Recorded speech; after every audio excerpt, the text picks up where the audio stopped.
they steal this from the Capitol? I guess, huh? Property of U.S. Capitol. Yeah, it's like. It'd be great if it had like half the little chain hanging. Yeah, mine says Bill Clinton on it. A little like bank chain, you know? Yeah.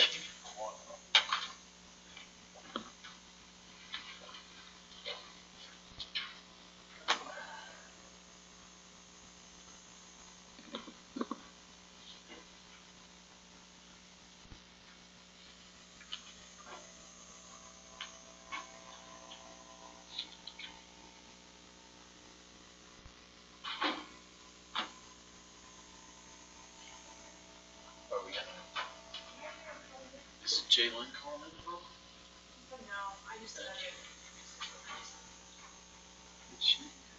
She's out of town. Yeah, I didn't know if she was. Maybe she wasn't going to be.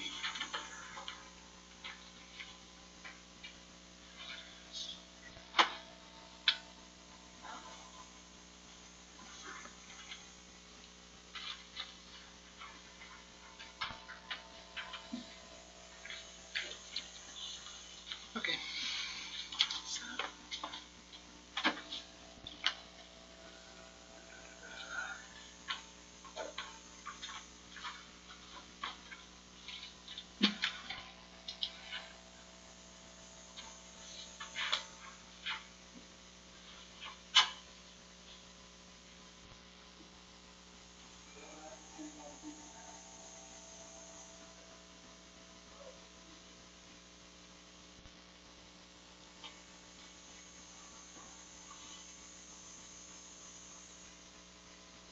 What's our order of operations here? Fire, CRA, that meeting? Looks like. Oh, I think we got Thompson next too. Okay, so.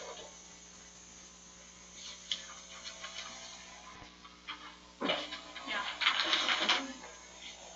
Oh. I'm looking for agendas.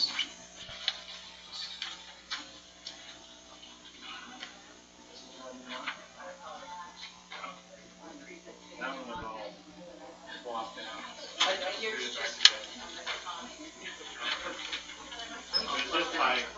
my legs are going.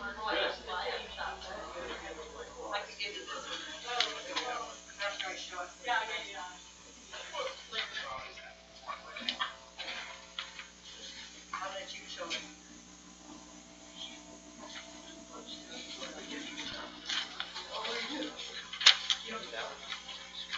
So where are you going if you keep going? What country?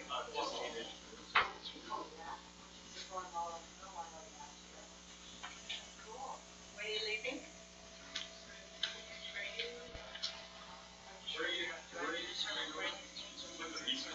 Oh. 3 years. One of Are you gonna report this? with the Army.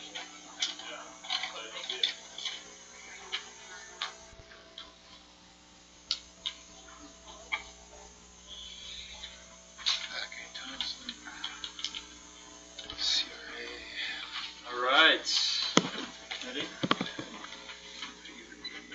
Places, everyone.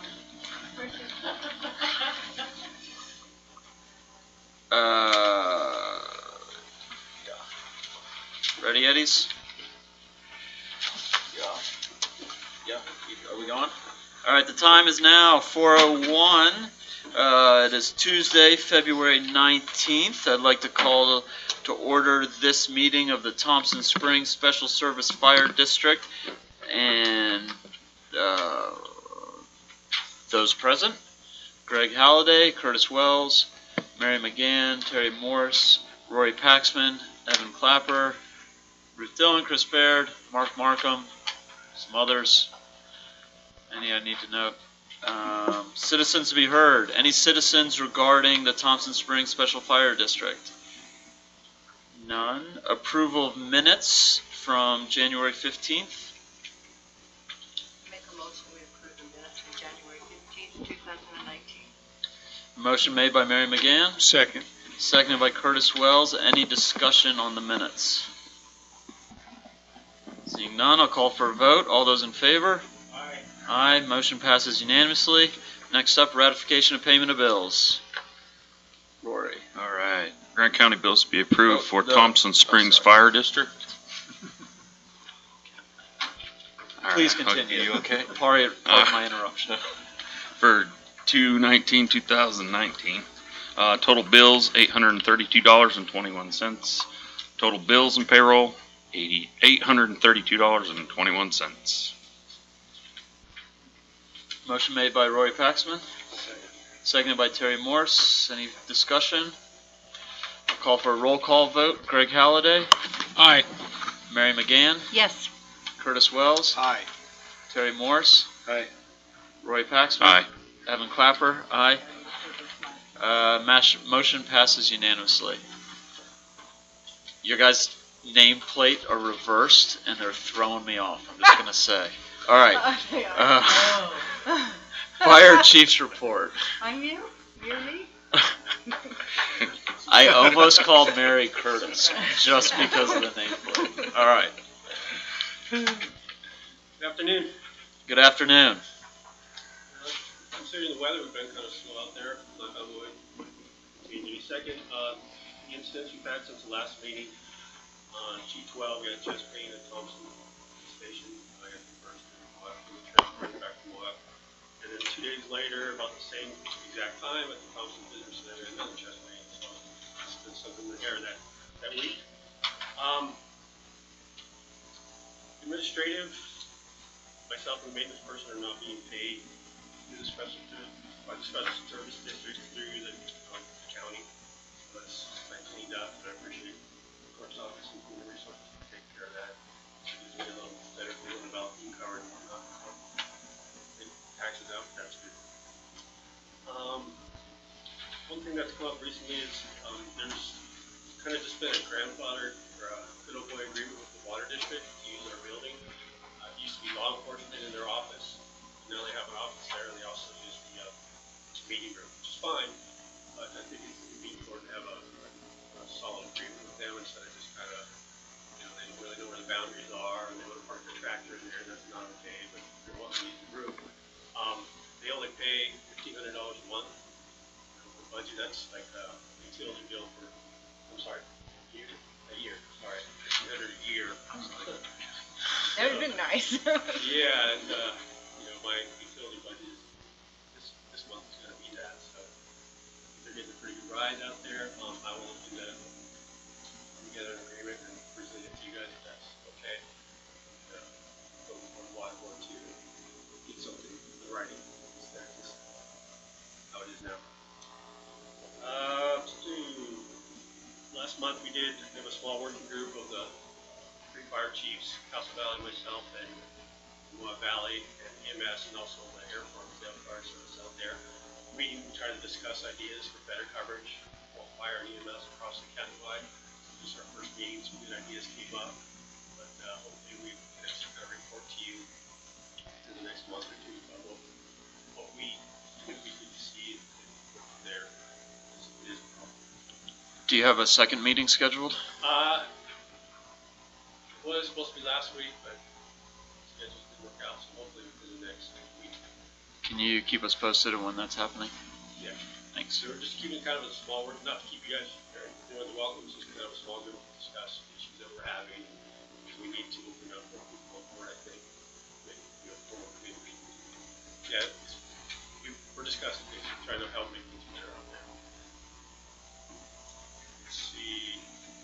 That being said, Grant County EMS Special Service District is getting 2 new ambulances in April and May.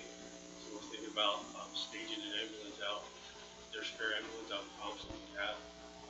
Traditionally we've had an ambulance out there, and it was just me that I could at least respond and be a non-transport unit. We also got breakfast with EMTs, but I can at least get out there in the cold weather, get someone in the ring, have a decent place to assess them.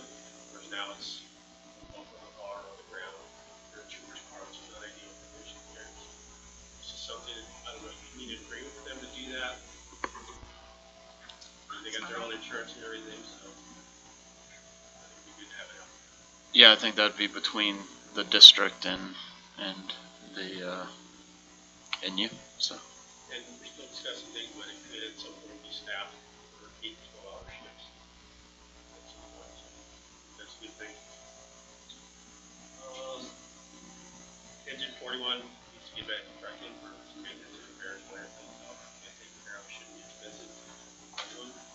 And someone destroyed the door keypad to get in the front door, so we got that replaced. I don't know if it was just used or destroyed, just one day just wasn't working. Something we need to get care of out there yet. Is your, which engine is 41? Is that your new one? That's a structure engine, yeah, it's 2011. Yeah. Okay. And you gotta stay on top of that thing. Yeah. $40 million machine, so. That's all I have. Any questions for the chief? Thank you. Fire warden is still vacant. No updates on that. New business, old business, future considerations, public hearings, closed session. I can't move, but now that we've fulfilled our agenda, I would adjourn this meeting at 4:09. And we're just rolling tape. Rolling right in at 4:09. I'd like to call this meeting of the Grand County Community Reinvestment Agency to order. Those present are Greg Halliday, Mary McGann, Curtis Wells, Terry Morse, Rory Paxman, Evan Clapper, Ruth Dillon, Chris Baird. And did I say the date? February 19th. First item up is approval of minutes from December 5th, September 18th, December 18th, October 2nd, December 4th, December 18th, December 18th, and January 2nd. Not sure you read that correctly. Sorry, December 4th was postponed from December 18th. We have 6 meetings. Yeah. I so moved what you said. I will so second it. Motion made by Mary McGann, seconded by Terry Morse. Any discussion on the minutes? They looked good. They looked good. All those in favor? Aye. Motion passes unanimously. Presentations, none. Discussion items, none. Action items. Ratifying the final language of the agency's bylaws. Zachariah. Sure, we don't have any, like, big for the YouTube video. We don't have any big presentations. The changes that are in the document are all those changes requested the last time we discussed this in January, I believe. Wanted to get in front of you just one last time, make sure you were all good with those changes. There's a summary of the changes presented on the agenda summary sheet. None of it should be a surprise, but wanted to just get a triple check before they go in the record books. For Do you want to add anything? the viewing audience, do you mind just going through what those bulleted points are? Sure. Or conceptually, at least. I'm kind of stuck in the middle of getting all of my computers fixed. Should be an Apple guy. Yeah, well, talk to Matt Senaceros about that. We both prefer PCs. Here you go, I can give you the send it. So, You got it? yeah, basically we wanted to clarify the voting rules, that you would vote in the same way that you do as the county council, that you could call for a roll call as the agency chair, but it wasn't necessary. We wanted to clarify that agency officers are not necessarily voting members of the board. Where, voting members of the board are also officers, then obviously they can vote. And then we wanted to clarify in the bylaws that we were talking about the county and not the city. There were some holdovers from other draft documents that legal counsel had sent referring to the city, and so we just needed to clean up those. And that's all the changes. Mary? I move to approve the proposed CRA bylaws and authorize the chair to sign all associated documents. So you're actually ratifying, you guys have already Ratifying. approved, Ratifying. you're ratifying the final language. That's what Jen just said, but then the motion here said. Sorry. So, okay, ratifying. Motion made by Mary McGann, I'll second it. seconded by Terry Morse. Any further discussion? All those in favor? Aye. Motion passes unanimously. Public hearing, none. Closed sessions, none. Anything else while we're all together? We have reached the end of our agenda, and I would like to adjourn this meeting at 4:13. And it is still Tuesday, February 19th, and the time is still 4:13. I'd like to call to order the regular meeting of the Grand County Council. Those present are Greg Halliday, Mary McGann, Curtis Wells, Terry Morse, Rory Paxman, Evan Clapper, Ruth Dillon, Chris Baird. And Evan, would you like to lead us in the Pledge of Allegiance? You. Yeah, February 9th.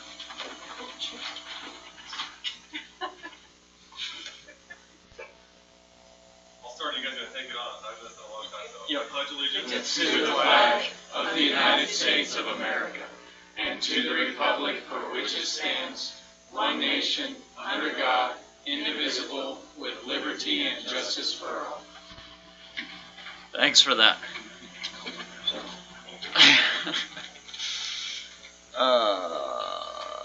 Approval of minutes from February 5th. Mary? I make a motion that we approve the minutes from February 5th, 2019, and authorize the chair to sign all associated documents. Motion made by Mary McGann, Second. seconded by Curtis Wells. Any discussion? Seeing none, I'll call for a vote. All those in favor? Aye. Motion passes unanimously. Ratification of payment of bills. All right, the Grant County bills to be approved for 2019. Total bills, $1,097,365.62. Total payroll, $214,629.69. Total bills and payroll, $1,311,995.31. Motion made by Rory Paxman. Second. Seconded by Terry Morse. Any discussion? I'll call for a roll call vote. Greg Halliday, Aye. Mary McGann, Yes. Curtis Wells, Aye. Terry Morse, Aye. Rory Paxman, Aye. Evan Clapper, aye. Motion passes unanimously. General Council reports and future considerations. Greg, do you want to start us off?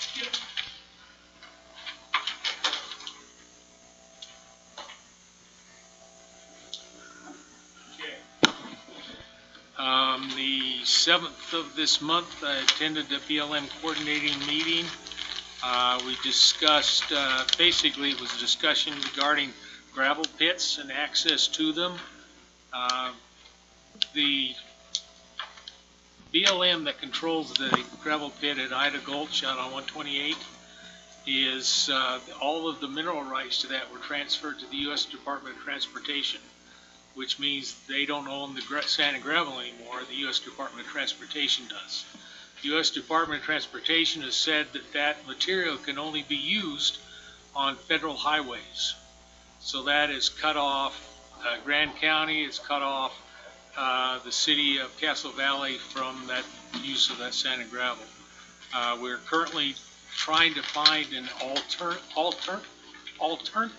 alternative to that pit.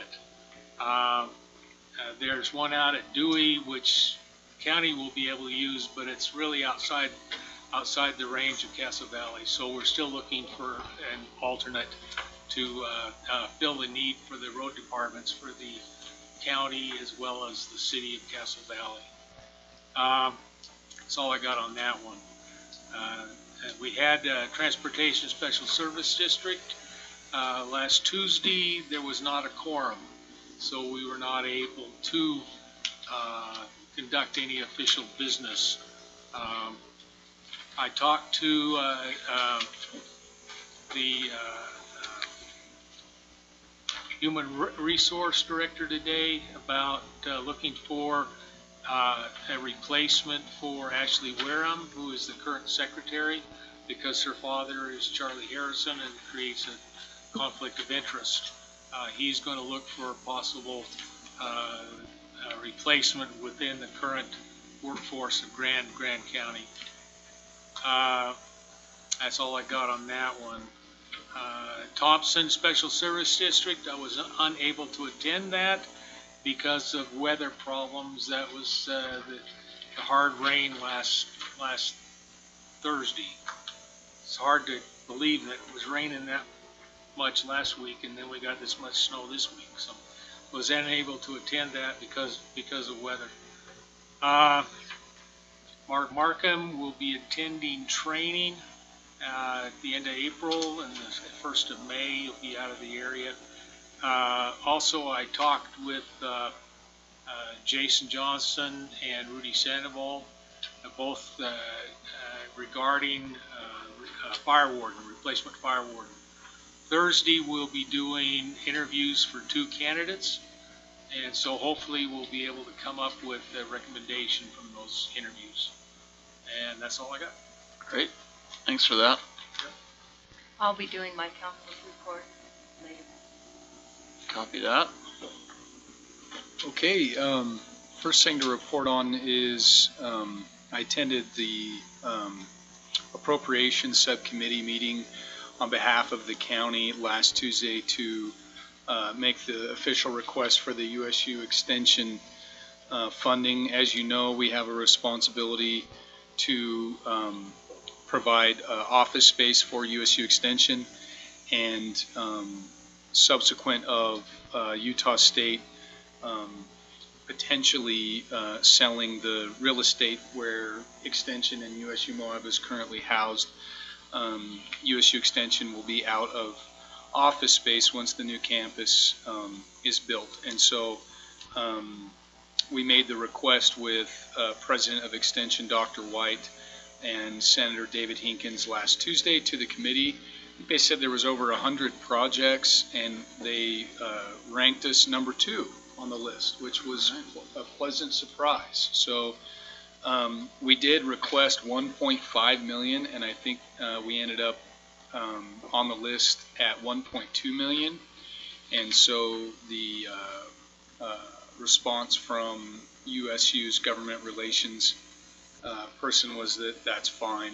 And so that was a good meeting, and it was good to be up there to represent the county. Another update I have is our request for proposal on our junk cleanup committee closed last Friday. We did get a response from a local business person, that's been involved, was involved with the fire cleanup, and so Mary and I are really happy with that. And community and economic development, planning and zoning, I guess they've been going to be working with him to get him started. And so I want to thank the council for budgeting for that line item.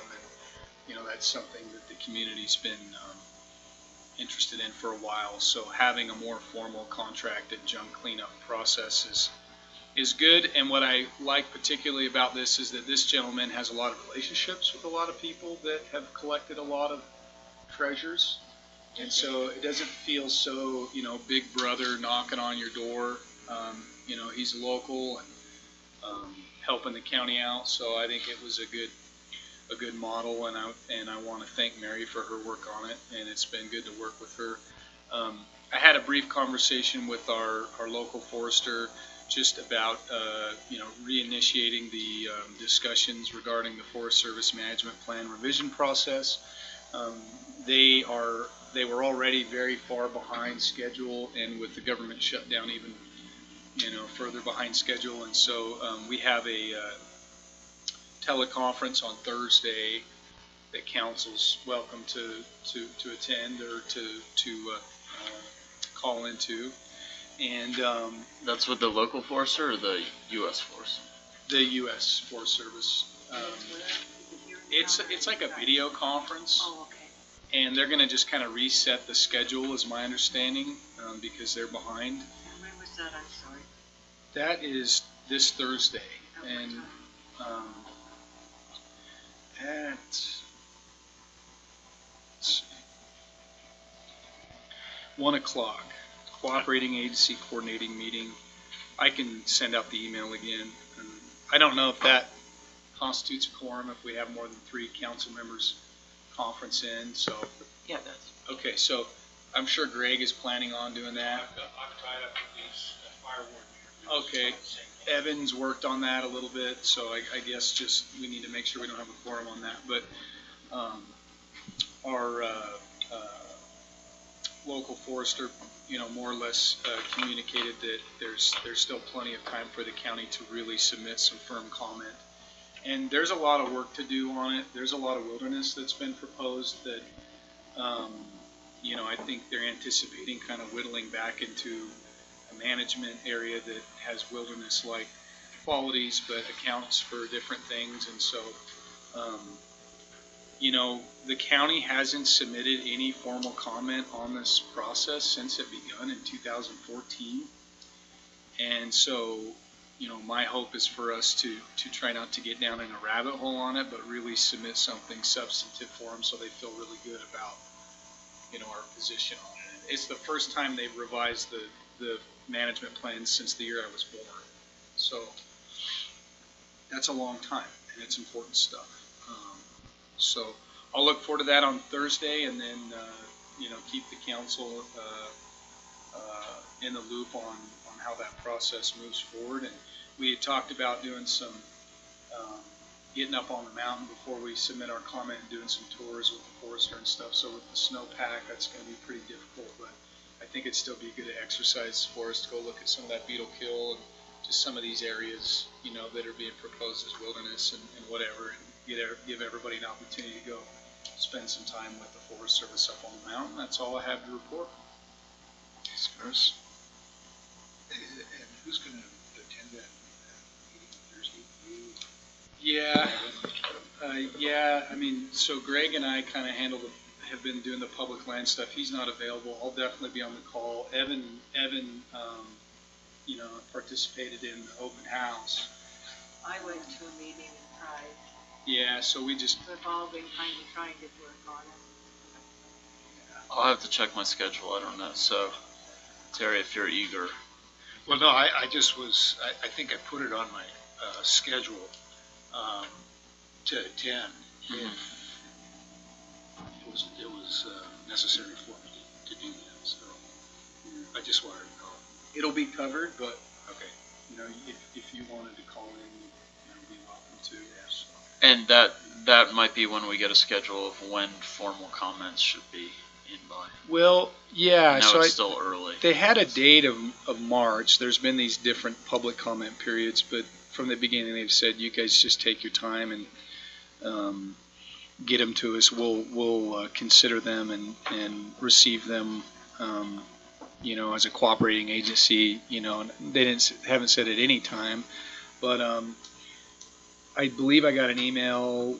So the agenda, here's the agenda right here for Thursday's meeting, and it's upcoming key dates, planning team update, last 30 days, next 30 days, cooperating agency round robin, 1 to 2 minutes each. So, review of February, May 2019 planning calendar. And so I thought I'd got an email, that it said something along the lines of, they really want to get their schedule reset because it's been obstructed by the government shutdowns.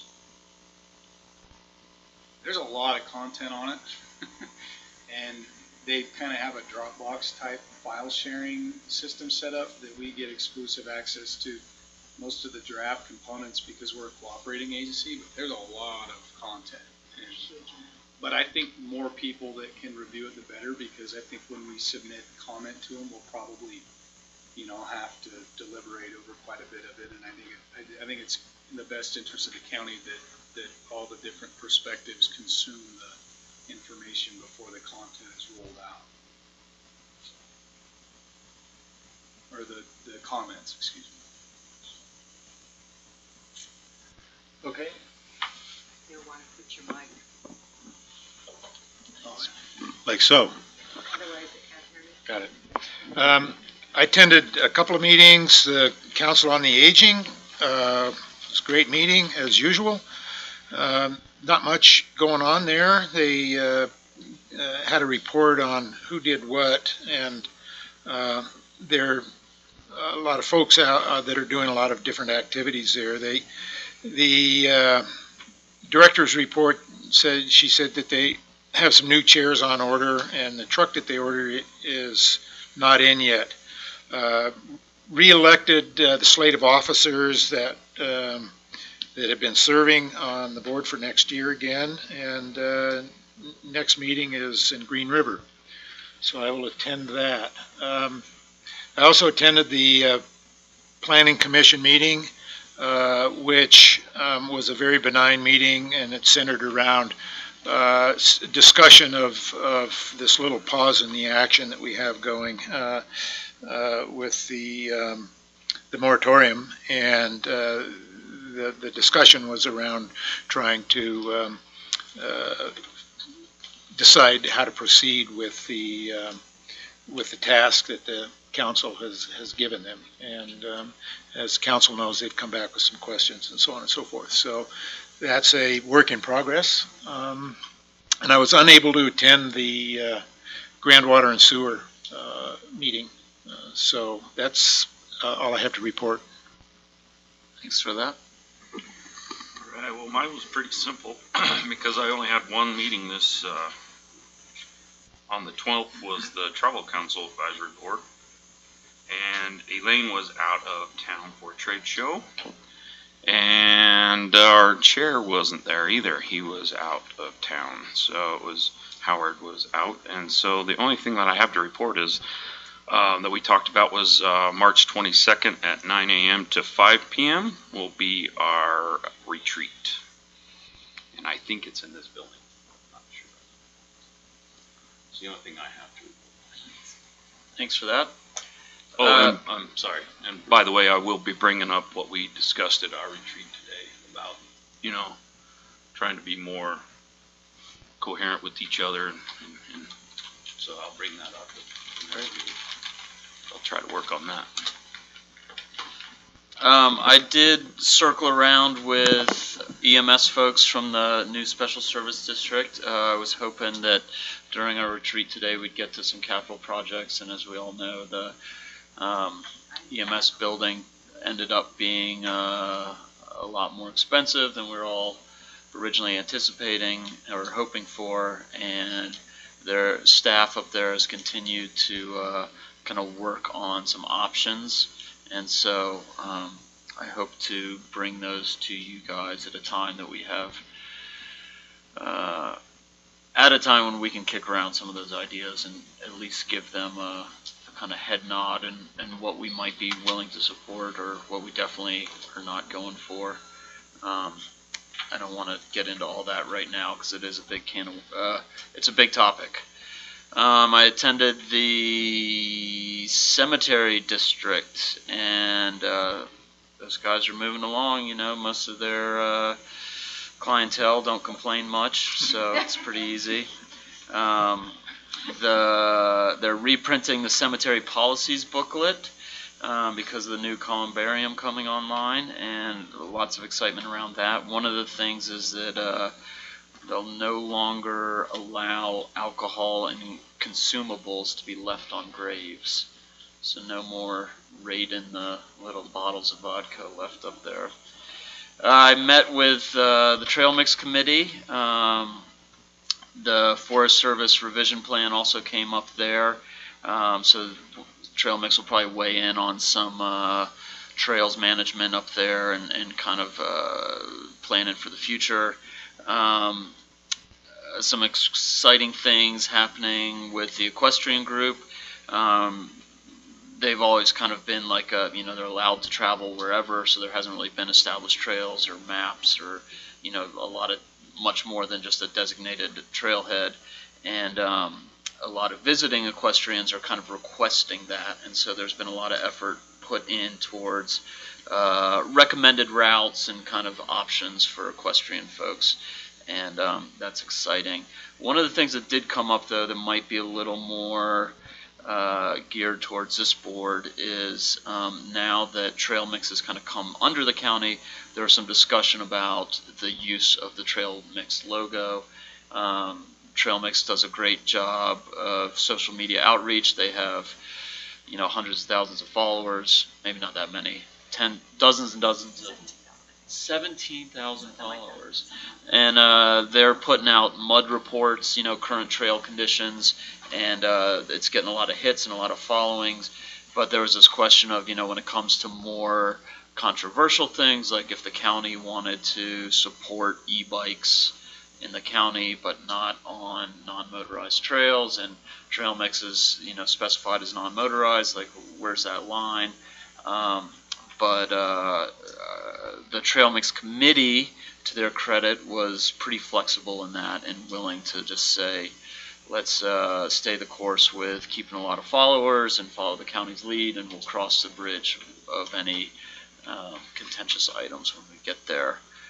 And those are all the besides our great retreat today. Thanks, you guys, for showing up and bearing through it, and I really appreciated the back and forth and the kind of conversation. That was more what I was looking for. So, Yes, I would ask that the cemetery district take another look at Castle Valley and do some work out there in weed control, and there were some things that they promised to do out there and they have yet to do.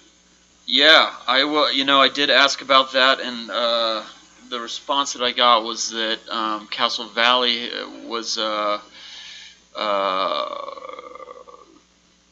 they didn't want a landscaped lawn sort of cemetery, nor did they want any kind of herbicides being sprayed around.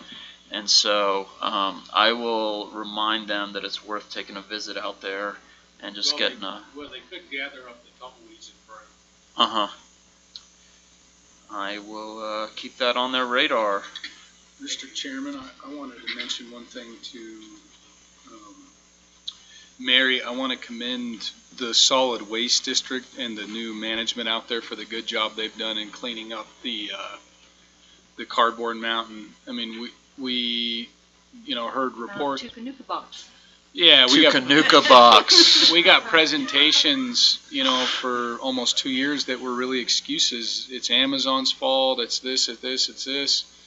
And I think it says a lot that this guy's come in and done such a good job and got that cleaned up so quick. And I talked to a couple employees out there, and they said, yeah, I mean, we just kind of got complacent, and new leadership's come in, and we just got it done. And I think that's a good. You like to see that in government, and it's just great to see that get taken care of. So I appreciate it. Thanks for the work of the Solid Waste District. Sometimes you got to make tough decisions, but it appears that there's improvement is already there's already a return on that change. So great stuff. Thanks for that. Elected official reports. Any reports? Nope. Council administrator report. Okay. Well, I gave you all an update quickly about the needs assessment, but for the audience benefit, we had another steering committee phone conference with our consultant. We are expecting the consultant to provide a draft report at the end of this week. The steering committee will review that, and then we're planning on hearing from the consultant March 19th in a presentation here to County Council. And that needs assessment had to do with future, as in the next 5 years, spacing needs, staffing needs, and interlocal efficiencies with the cities and the local and special service districts. So that'll be exciting to get that. The other thing I wanted to report is just that I've been working also, Christina has, closely with the appointment council. I've kept you up to date by email, and there's news about it in the newspaper, which is mostly accurate. But I will just say that definitely been a few meetings. Walt Dabney, this is the appointment council now. Walt Dabney, Jeremy Day, in place of Rex Tanner as the legislative appointment. Judy Carmichael and Stephen Stocks, and then Cole Howe was also a legislative appointment when Walt Dabney and Jeremy Day could not come to an agreement. on that fifth slot. So I'm working with all 5 of them now to get a next meeting started. Their job, of course, is to appoint the 7-person appointment council, study committee, which may or may not be some or all of them, as long as they're eligible and they've all been vetted that they are actually eligible. So we're expecting to have that meeting hopefully in February, trying to get everyone's schedules together. So that's what's next. All right, thank you. That's all I've got. I don't see any department reports. Agency reports, none. Citizens to be heard. This is a time for citizens to speak on an item that's not on the agenda. If you would like to speak on an item on the agenda, there's these cards in the back if you'd like to fill one out. And at the top, there's a little thing where you put which agenda item you're wishing to speak on. But if you were here for an item that's not on the agenda, seeing none, I move on to presentations. Update on your... Oh, please, come forward, introduce yourself, and let us know. Hi, I'm Joette Langanese. I'm the Executive Director of the Friends of Arches and Canyonlands Parks, and I'm also the Chair of the Moab Dark Skies Group. And I want to formally invite you all to an open house tomorrow at the Grand Center from 5 to 7. We are hosting an open house to the public in order to learn a little bit about the lighting ordinance that you will be hearing about here in the near future, and we wanted to just get the community informed as to what that means to them and the good things that they'll see out of that ordinance that hopefully you guys will consider. And that's it. Thank you. Thank you. Thank you. What time was that again? I'm sorry. It's 5 to 7 at the Grand Center tomorrow. We'll have refreshments. Ooh. Oh, I love it. Milky Ways. Next up, update on uranium mill tailings remedial action funding. Councilmember McGann. Well, I'm excited to once again report on our trip to Washington, D.C., and I have my team here with me if they come up.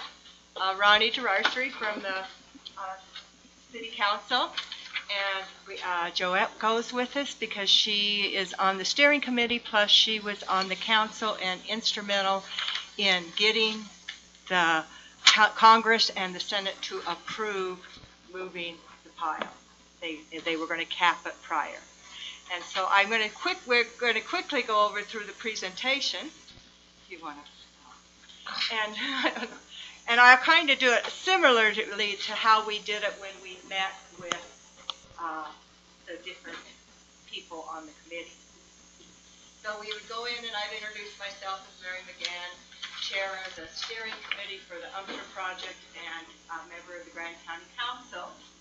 And this is Ronnie Gerarstri, and this is Joette. Joette is the person who has the most historical knowledge of the presentation, so I would usually at this point have her take over.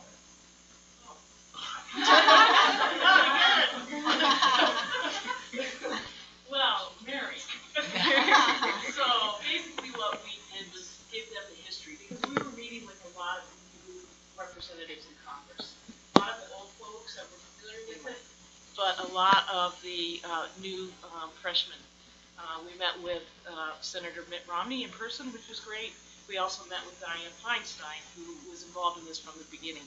So I would just start out by giving them the history about what the process was, why this was an issue, what the decision was made in the early mid-2000s to get it moved, and why we were here. And then Mary would talk a little bit about why we needed $45 million and what we've accomplished with that.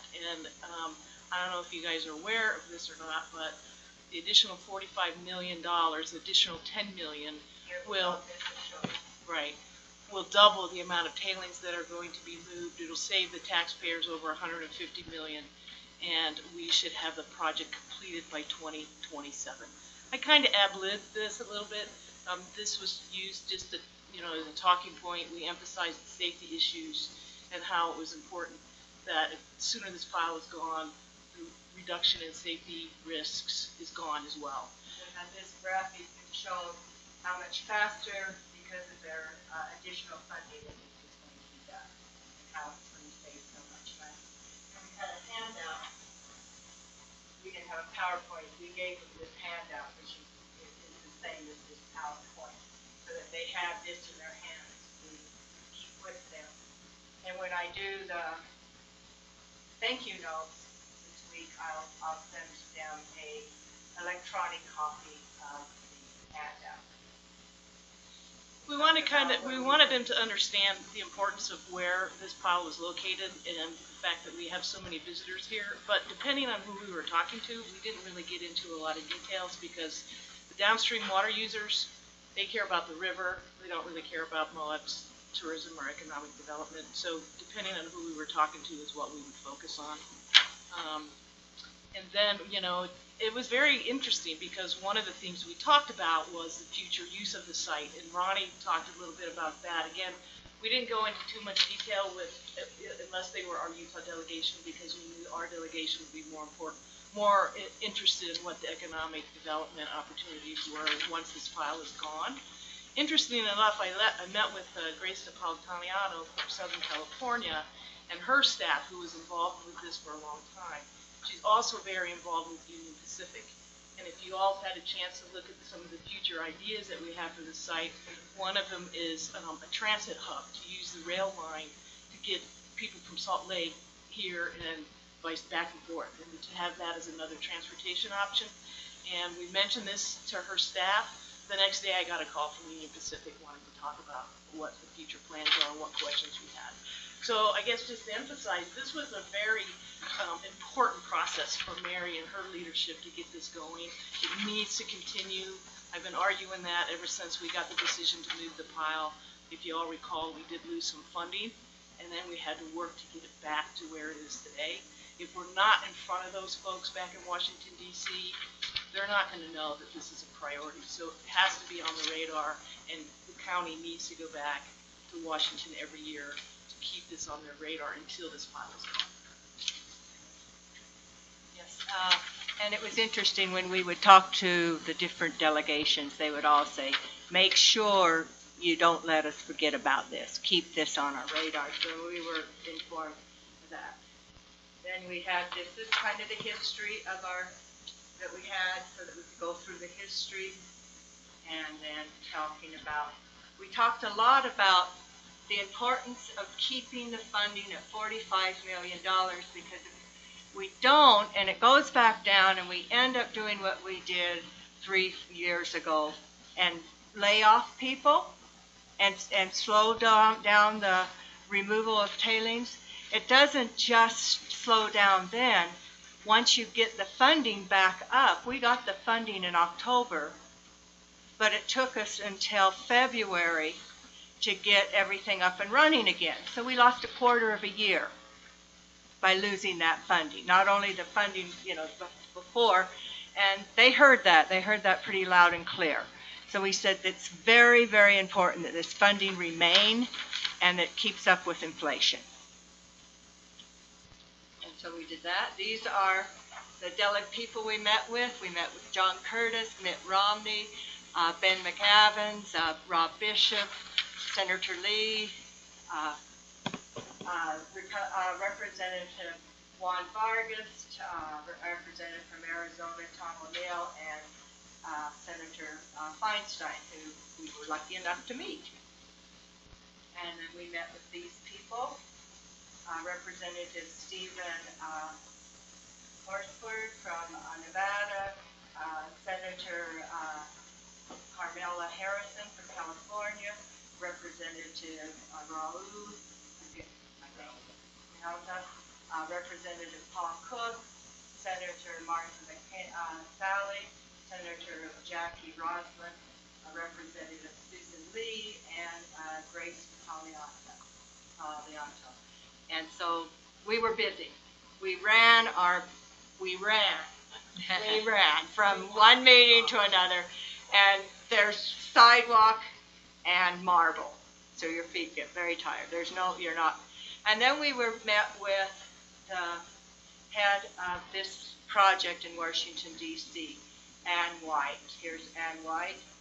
and all of these other people. We met with 9 members of the Department of Energy, and they seemed very excited what was happening. They felt good. They said it's not often that you will get funding and then you see a direct correlation.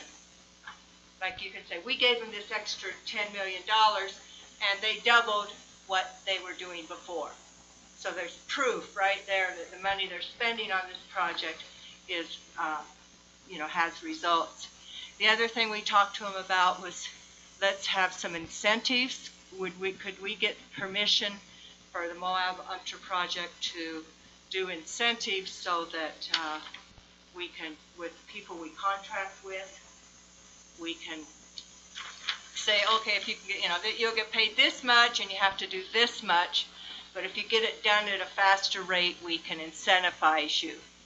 And Ann White thought that was a great idea. She's going to pass it by her, go through the process to have give us permission to offer incentives. So that was a very productive meeting, and she wants to come back to come to Moab and meet everyone when we hit a milestone. So when we're going to look at that, and then also there was a couple of senators from other states that said when Ann White comes here, to let them know too, they would like to come to Moab and go through the site, go through the project. And then at the end of our project, we had the resolution that the governor signed saying that they want this project completed. So we worked hard, and I feel like, once again, if we continue doing this, we did a great deal of it. So well. So we're very happy, and everybody has a capital pen. That's the most important. Yeah, thank you, ladies. Very, very well done. Appreciate you. Any other questions for the team?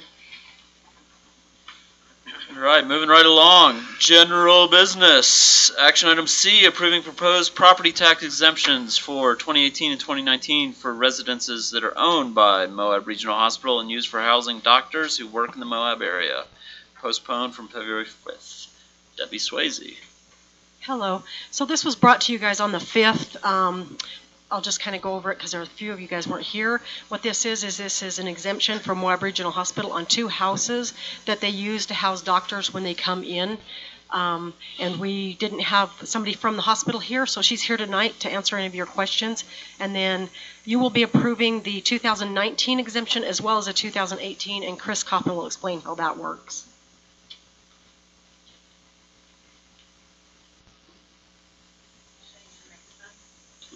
Hi everybody, I'm Jen Sadoff. I'm the CEO at Moab Regional. Just a little background, these units are actually used for transitional housing for our employees when they move into the community from out of the community, and to house travelers when they're here during our peak season.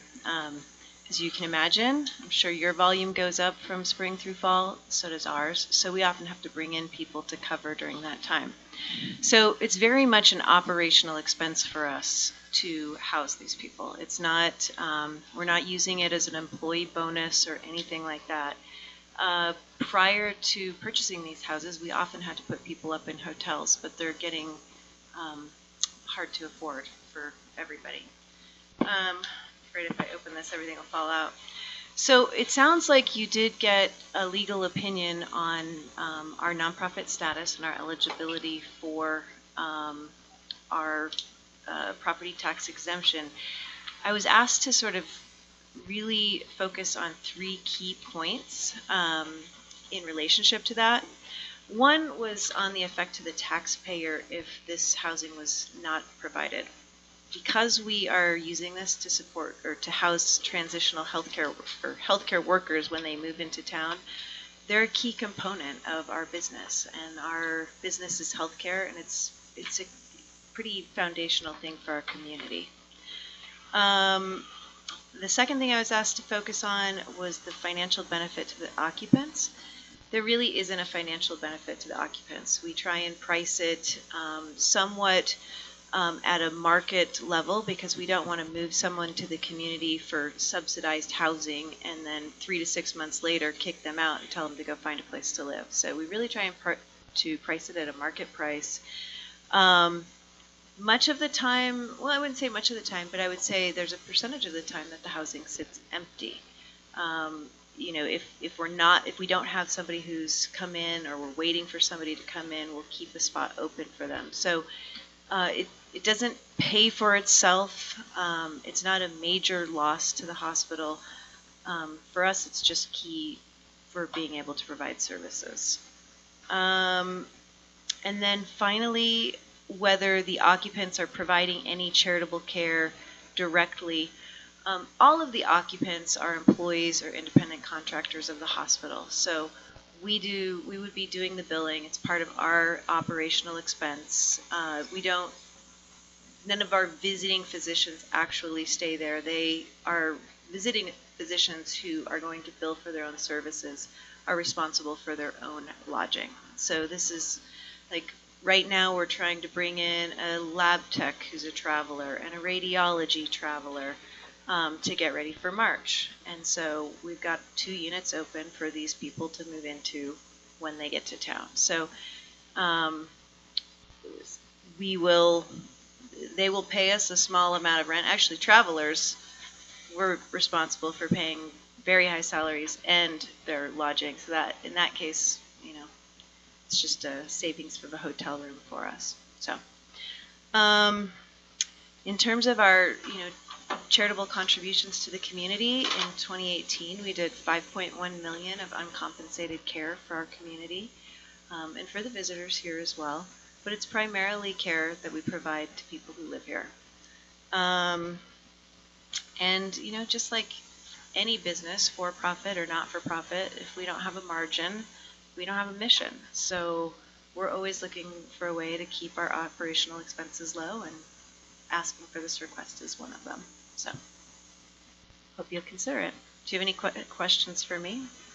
I got a question. So if the county didn't approve the exemption, basically you're acknowledging you could still afford to pay for the taxes on the homes. You're just looking to improve your finances, basically. Basically, yes. I mean, we would still be able to afford it. This is not a $4,500. If we were that close to our in our margin, we would be in really big trouble as a community. But right now, we're sitting at 2 condos and 1 home that we own. That's been, you know, is 2 units. Aspen, Colorado, where housing is a big problem, owns 28 houses that they have developed over time. I see our hospital, just like many of the other key service agencies in the community, needing to address housing as part of ensuring our workforce. So sure, it's right now, it's not a make it or break it, but I think it would set an unfortunate precedent to deny an important nonprofit who does have eligibility for property exemption, that piece. So, I mean, a concern that I have is what precedent we're setting, because there's a lot of organizations in the community that have to provide housing, and so without having a list in front of me, the county's, you know, been very supportive of the hospital, you know, and through the distribution of the mineral lease monies to the healthcare special service district, and then also to the dish payment for the hospital. But you know,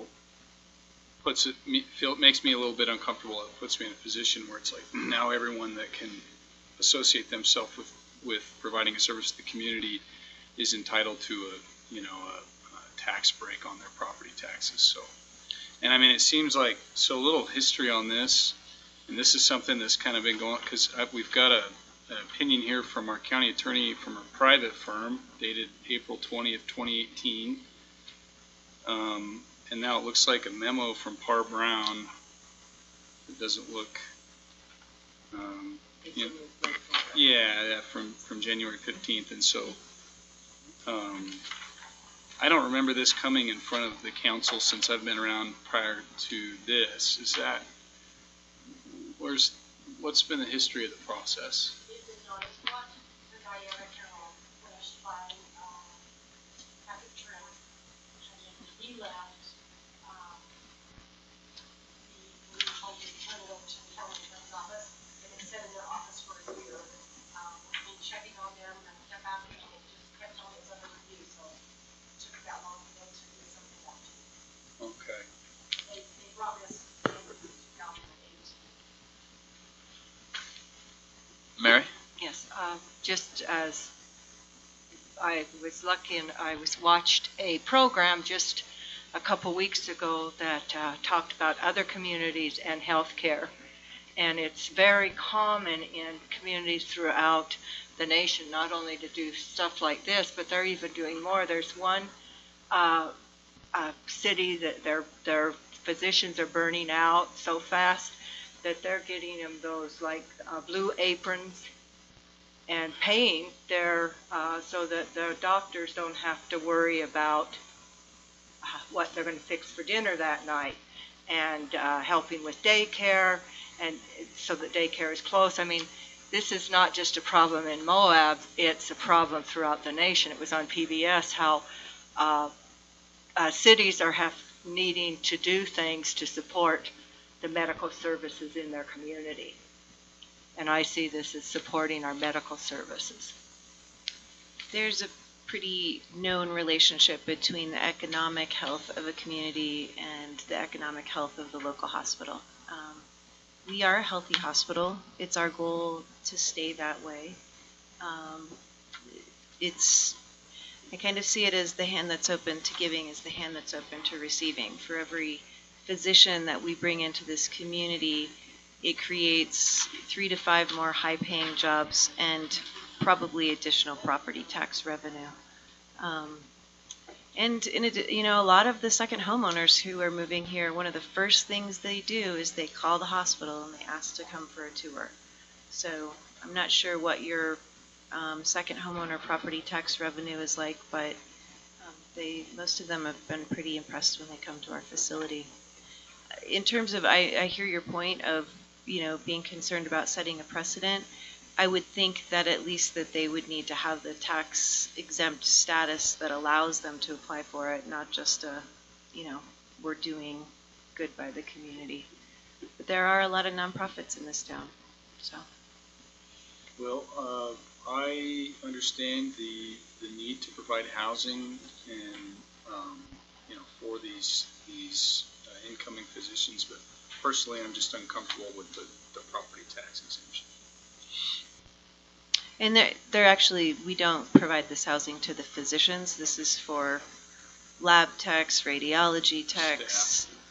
We have one unit that we're using for a mid-level who comes and works in the ER during our busy season. I mean, we have lost candidates because we can't provide them transitional housing. They can't find a place to live here. It's hard during the busy season when all of our housing's taken up and they need a place temporarily. So it's a part of our operation, and hope you'll consider it. Mary? I move to adopt the proposed resolution approving the full bond release for the courthouse wash subdivision plan. Oh. Whoops, I'm on the wrong one. Should I sit down now? No. How did that happen? Should be for 2019 only, not 2018 and 19. Okay, I got it now.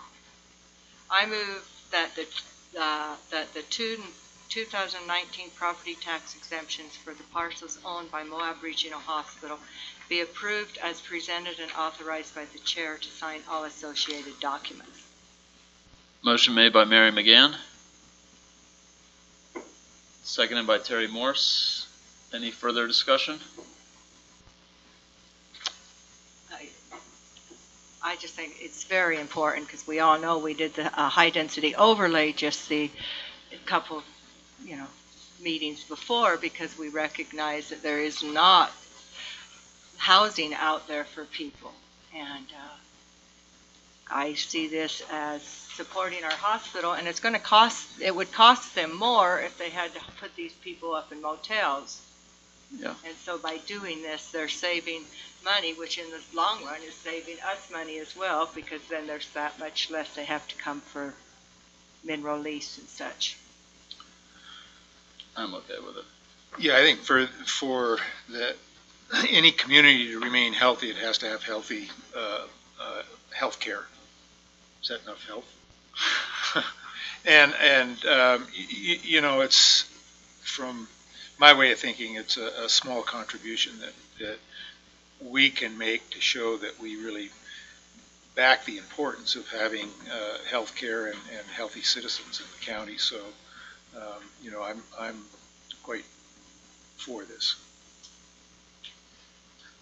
Yeah, I don't think $4,000 or $5,000 is going to make or break our budget either, and I think it says a lot that we're on board and team players in the community, and I think that most taxpayers would agree with that as well. Any further discussion? All those in favor? All those opposed? Motion carries 4-2. Greg Halliday and Curtis Wells in opposition. Thank you. Thank you. Next up is item C2, approving 2018 property tax cancellations for 2 parcels that are owned by Moab Regional Hospital and used for housing workforce in the Moab area, postponed from February 5th.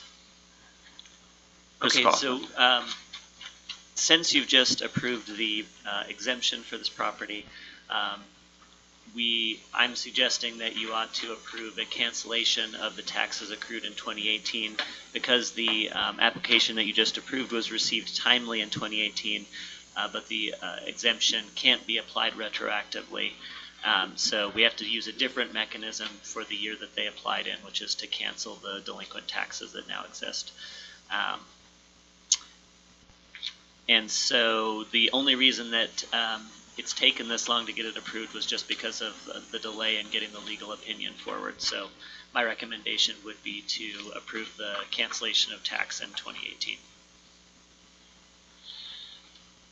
Mary? I move to approve 2018 property tax cancellations for parcels owned by Moab Regional Hospital as presented, and authorize the chair to sign all associated documents. Motion made by Mary McGann. Seconded by Terry Morse. Any further discussion? All those in favor? All those opposed? Motion fails 3-3. Do you need who's who? Opposed. Opposed is Greg Halliday, Curtis Wells, and Rory Paxman. You are excused, Ms. Sadoff. Thanks for joining us tonight. Next up, item D, adopting proposed resolution approving the full bond release for the Courthouse Wash subdivision planned unit development located at 1861 North Main Street. Zachariah Levine. Okay, so I believe you meant to say final bond release. This is the last phase of releasing bonds for the Courthouse Wash commercial subdivision, which is a planned unit development, meaning the internal roads are privately owned and maintained, and the subdivision varies a little bit from our standard. It says full on the paper, and we're like newscasters on teleprompters. We just read. Mine says final. Interesting. Anyways, not sure where that discrepancy arose, but this is the last little bit of money that we need to release for this PUD. There were some minor improvements that the developers needed to address, and they have done that, and our engineer has signed off on those fixes. So we are ready to give this developer their money back. This is the 10% warranty bond that we keep for a year after the subdivision has been approved, and make sure that the infrastructure performs as expected. So not a ton of money, but it's time to give it back. Motion to approve. Motion made by Curtis Wells, seconded by Rory Paxman. Any further discussion? All those in favor? Aye. Aye. Motion passes unanimously. Next up, item E. Can I just ask a question? Please. So in the past, and I don't know how far back in the past, but partial bond releases have been processed between the Community Development Department and the clerk's office without going to the council. And it was only the final release of the full warranty that would come to the council. And so I'm just want to ask the council, do you want to see every single partial release, or do you just want to see the final release? That is a good question. I wasn't aware of some shift in practice. I don't know when that happened either, whether it was under my leadership or before. But having clarity on that would be good. I think our current practice is to bring all partial releases in front of you. But if we don't need to, that certainly speeds up the process for our developers, and time is money, and that money, if it could be released, say, 2 weeks earlier than when we do, because we don't have to wait for council approval, that's actually a lot of money in terms of interest sometimes. And how many of them have like a gray area of, is this up to par or not up to par? Well, there is no gray area. It's either up to par or it's not. So, when someone asks for a partial release of their bond, we send an inspector, usually it's our county engineer, to inspect the work that they're wanting a release of the bond for, and if it passes that inspection, then we release the money. But it is pretty common for large projects to ask for partial releases because we're talking about a significant amount of money held in bonding. So I think it's important to definitely recognize the completion of the warranty work that was specified. But I'm just wondering if it's something that the council wants to see, those partial releases, because we always make sure that all the check boxes are checked before the release is made, and that's how it happened in the past that I remember being on the council, that the partial releases were processed as they were approved by the engineer or whoever was required to do the inspection, and then the final would come before the council and be completely disposed of. And so but it's up to the council. I was just wondering, because one intermediate, it's a considerable slowdown that I don't really see any, personally I don't see any reason to hold their money if the engineer has approved the inspection. Greg? Yeah, on the one report from the engineers, it indicated that some repairs had been done. However, they also recommended that there was some concrete that needed to still be repaired. I wouldn't want to have that money released until all the damage was actually repaired. So you can see the picture of that in your packet. It's not, I wouldn't call that significant enough to hold money. It's just some concrete crumbling a little bit, like the size of a pen is used as a reference point at the bottom of the ramp. It wouldn't disable someone's ability to actually use the ADA ramp. I can understand the concern, but yeah, but it wouldn't take that much to fix it either. True. So I still think they ought to fix it, because otherwise it's not going to ever be repaired, to be honest. I'm okay with partial releases being handled by staff and just saving the full final release for the council. I don't know how other people Well, it's feel. it is at the final release that you would want to make certain that everything was done to satisfaction, of course, and anything that accrued would be, have to be completed before the final release. But I'm just trying to streamline the process for both the council and the developers. If the council's okay with it, to go ahead and process partial releases as they're inspected and certified. Yeah, I mean, I'm fine with doing just the final release insofar as all the partial releases are done absolutely to the specifications of the code. Yeah, I concur. Okay. Anyone else have any objection with that? So what are we saying then? We gonna release all the money or what? No, we're talking what about I'm in talking general about- terms for What I'm future talking ones. about, Greg, is just having the final release come to the council. And so if there were any issues that were outstanding, you know, at the very final release, which is what we had on the agenda tonight, that would be the time that any kind of accrued deficiency would have to be taken care of before you approve the final release.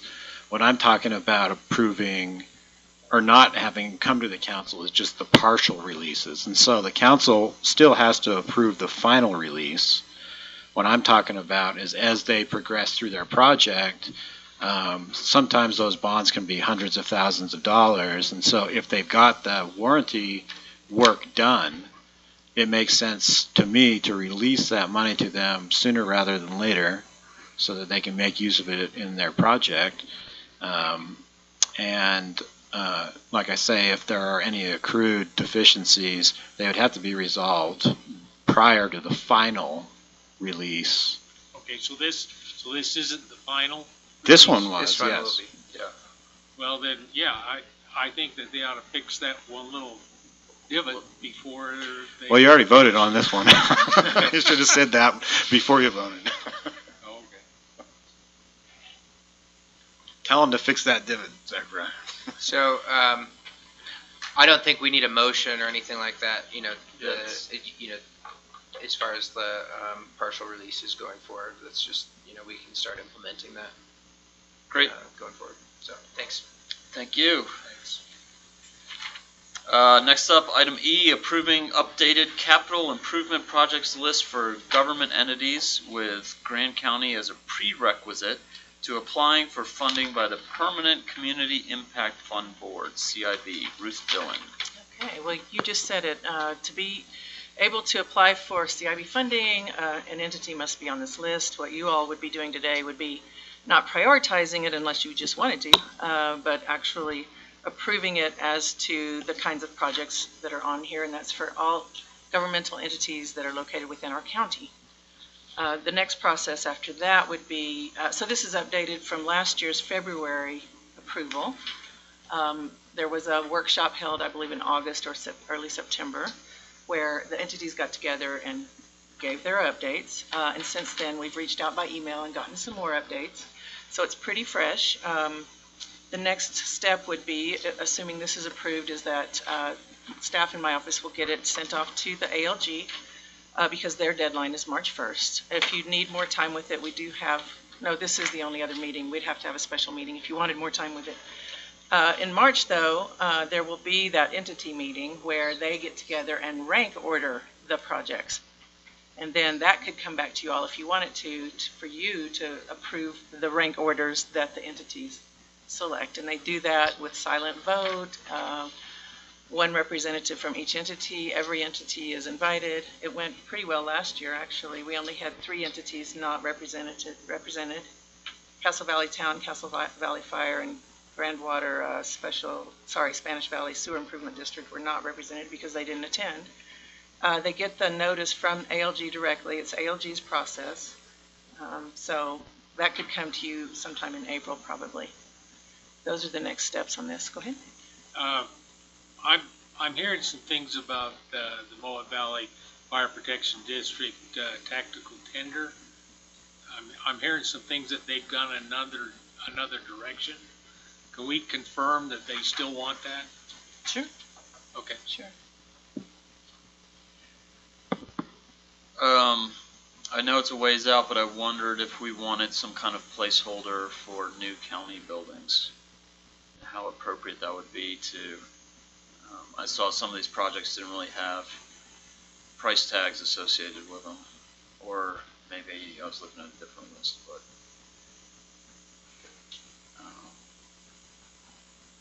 that something that might be worth throwing on there? Yeah. Would be. Great. So do you want to try to fill in all the columns on that then, if we want to add it? Are we thinking of applying for the 2019?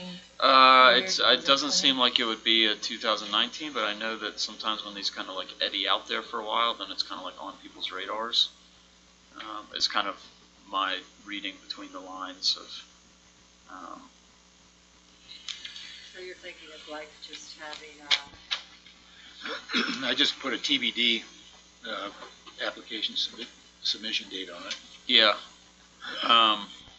If we get the needs analysis back and you know things are moving quickly, I don't want to have to drag our feet and kind of like go back because we don't have it. yeah. So even by the time the season comes around, we might have some better estimates of what we might be looking at. I got a question.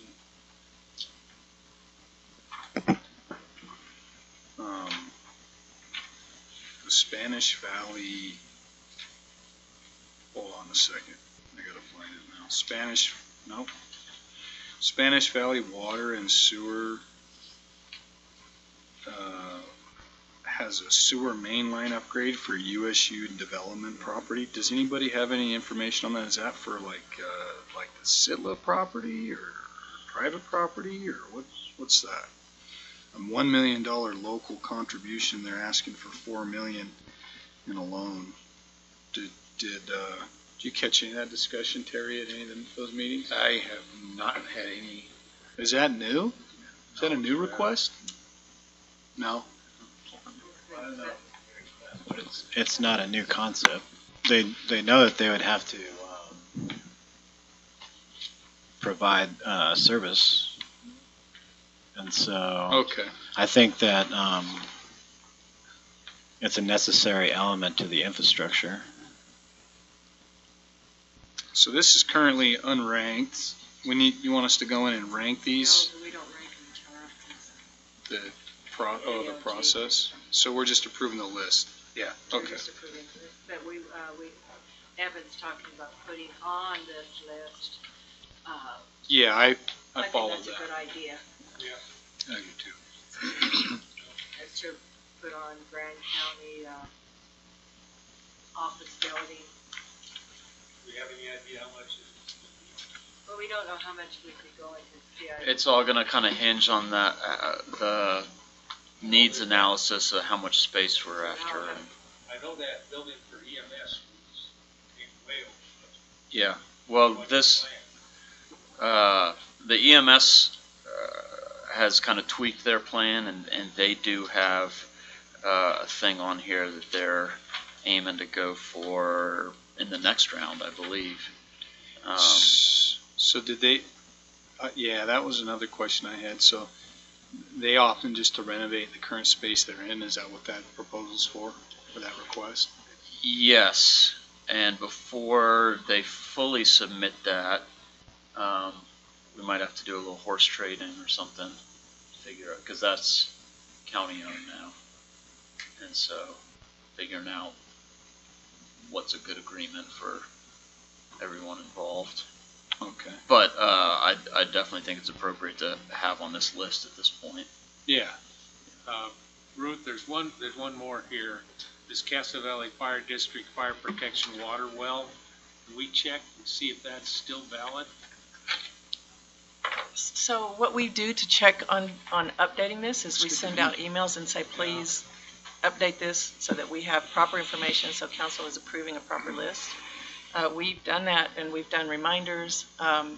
We don't, unless you ask me to, certainly we will, but we don't typically reach out to each one of these and make sure everything's up to snuff.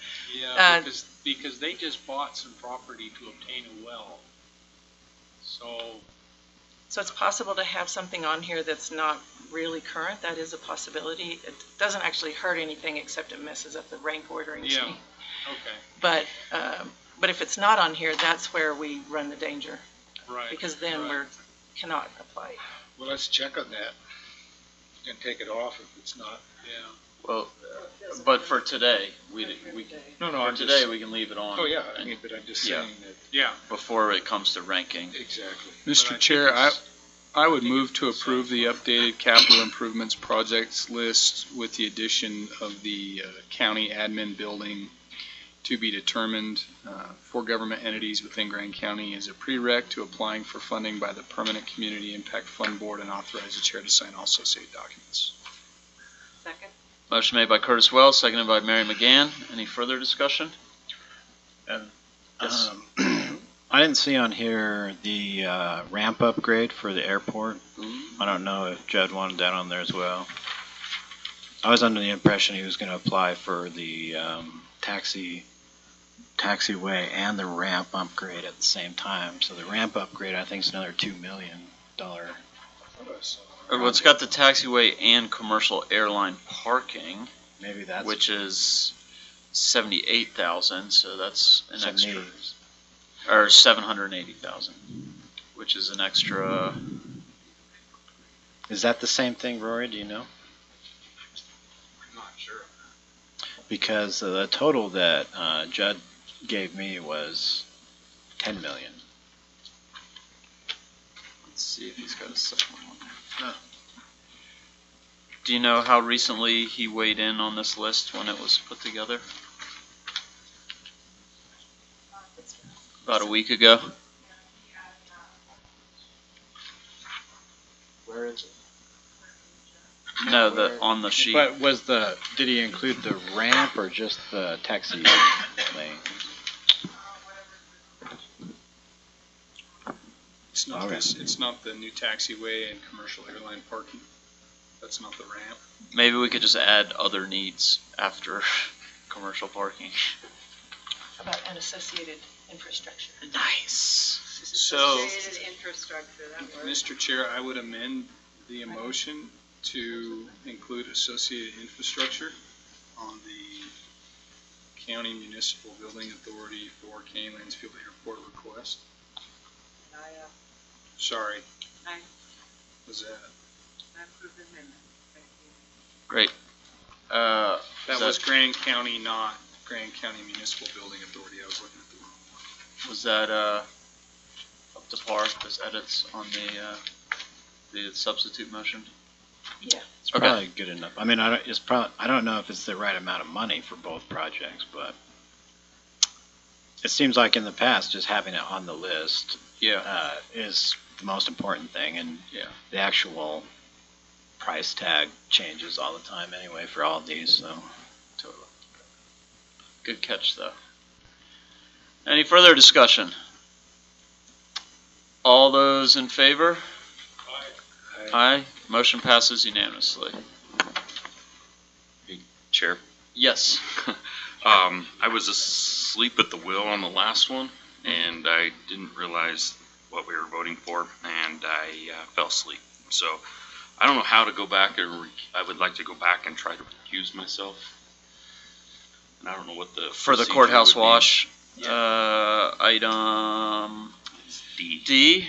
I'm unfamiliar with. Come on, Chris, you're a Robert's Rules man. Robert. So you can make a motion to reconsider the question, and if that gets approved, then you vote on it again. Gotcha. Would you like to make that? I would like to make that motion. Motion to reconsider item D, made by Rory Paxman, seconded by Curtis Wells. All those in favor? Aye. Aye. Motion passes unanimously. Is there another motion on the table? It would be Message for the kids at home watching on YouTube: don't fall asleep in class. Thanks, Curtis. So somebody make the same motion over again. Yeah. I can't make motions. I move, let me see, it's item number D. D. Sure I'm on the right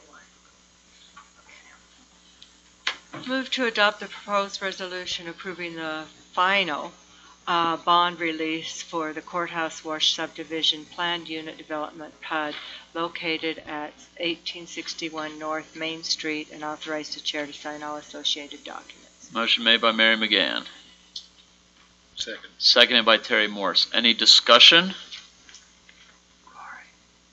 I will get the concrete fixed. Okay.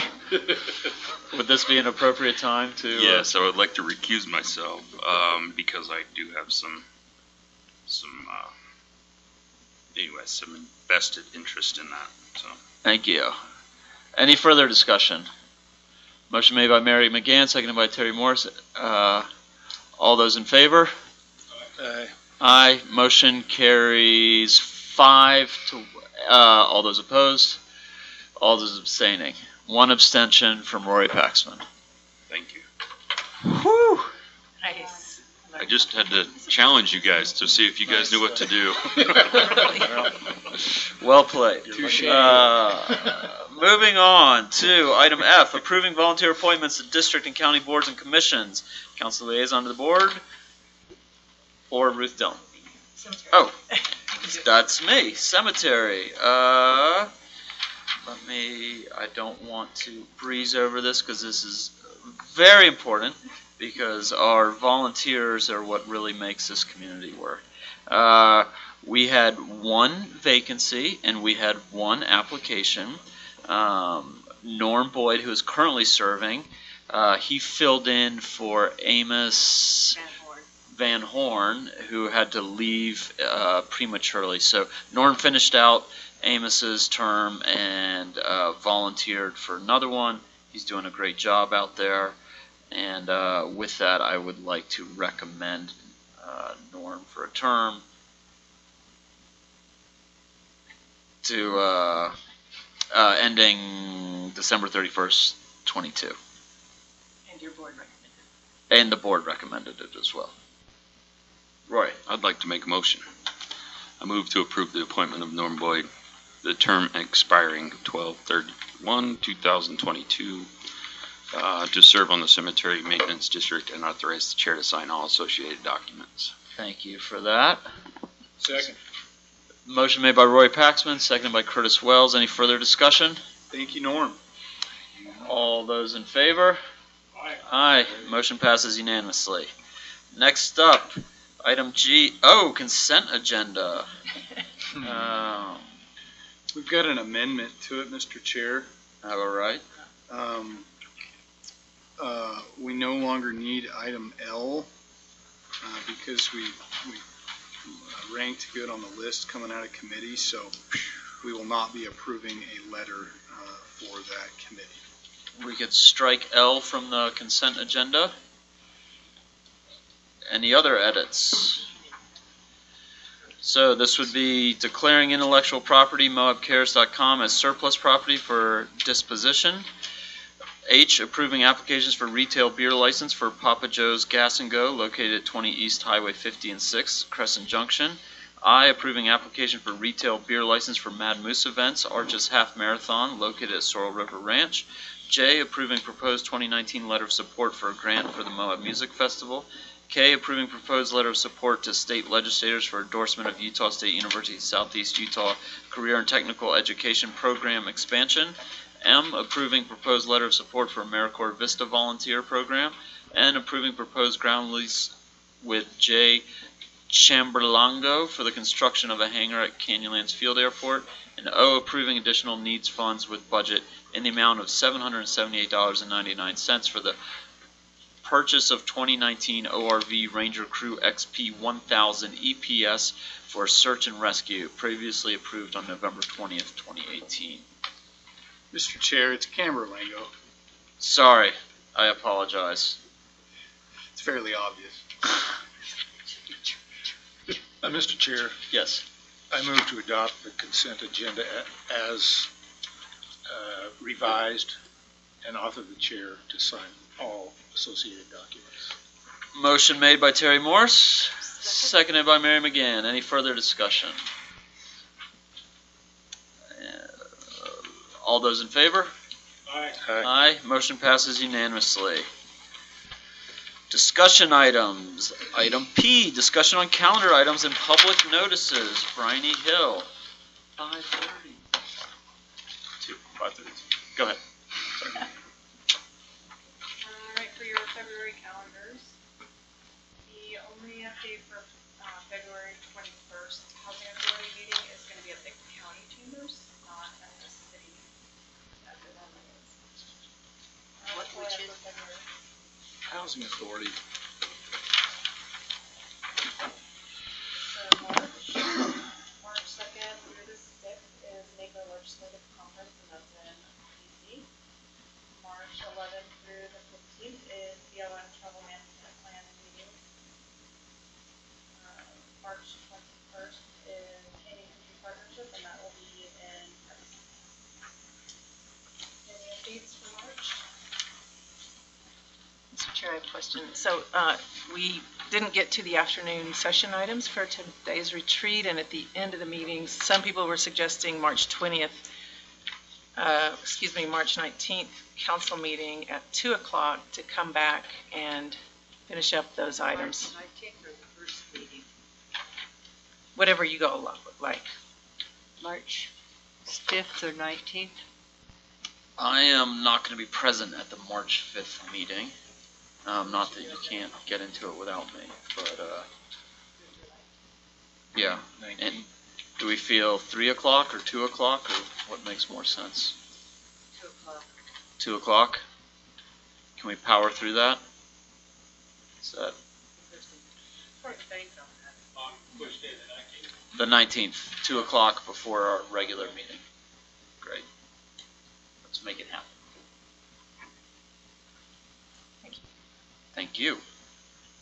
I have something that I need to find out so that we can decide. On March 11th, Russ Von Koch is organizing a tour at 1:30 for any elected officials that would like to go through the UMTA project here and the sales up at Crescent Junction. So he wants to kind of know how many people are interested. It's March 11th at 1:30. Who would be interested in going on such a tour? So he can make the arrangements and get it so that you can go into the site. Do we have any idea what time we would be back in Moab? Well, probably an hour and a half, 2 hours. That's all. Okay. When does he need to know? Well, he wants to know, so, well, When does he need that? he would like today just to have kind of a head nod so he knows what to plan for, not so much that he's going to. Yeah, they are not putting your, yes, I'm going to be there, but that you're going to make an effort to be there. So you'll be there, Terry? I'd like to see it. You're the only one? Okay. I'll be there. Thanks. Employment opportunities, deputy reporter closes March 1st. Corrections officer closes March 31st. Patrol deputy closes March 31st. Victim advocate closes March 31st. And communication dispatch closes March 31st. Board vacancy, board or district volunteer vacancy. Budget advisory board, historical preservation commission, housing authority, Arches Special Service District, Recreation Special Service District, Solid Waste, and Transportation Special Service District. And we have 2 applications, solid waste, all right? Sorry? We have 2 applications, solid, good. From 0 to 2. And special events, no more for February. For March 1st and 2nd, Moab Off-Road Duathlon and Triathlon, 8th through the 10th, Moab Thaw, 9th through the 12th, Skinny Tire Festival, March 16th, Canyon Half Marathon and 5-mile run, March 23rd, Madness Behind the Rocks, and March 30th through April 1st is Moab Rock Mountain Bike Race.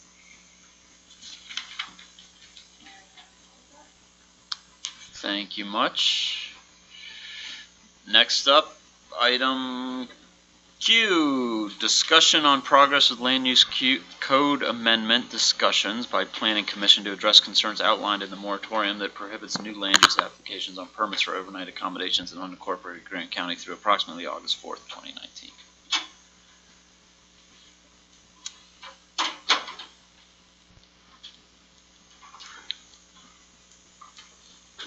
Okay, so On February 5th, you adopted a 6-month moratorium on all new applications for lodging-related developments. In the agenda summary, you provided a handful of bullet points that were intended to provide guidance to the Planning Commission as they endeavor to meet this challenge, and the challenge being to come up with a recommendation for you all on changes to the land use code, if any were warranted. We talked about this a little bit at the council retreat earlier today, but the gist of what I wanted to present to you here in this meeting is basically the Planning Commission's response to what you provided them. And that response, as encouraged by staff, was actually a series of questions and considerations back to you. The goal being here to make sure that the Planning Commission and the County Council are on the same page and moving in lockstep, because 6 months really is not that much time to address the grand challenge at hand. And so in the agenda summary,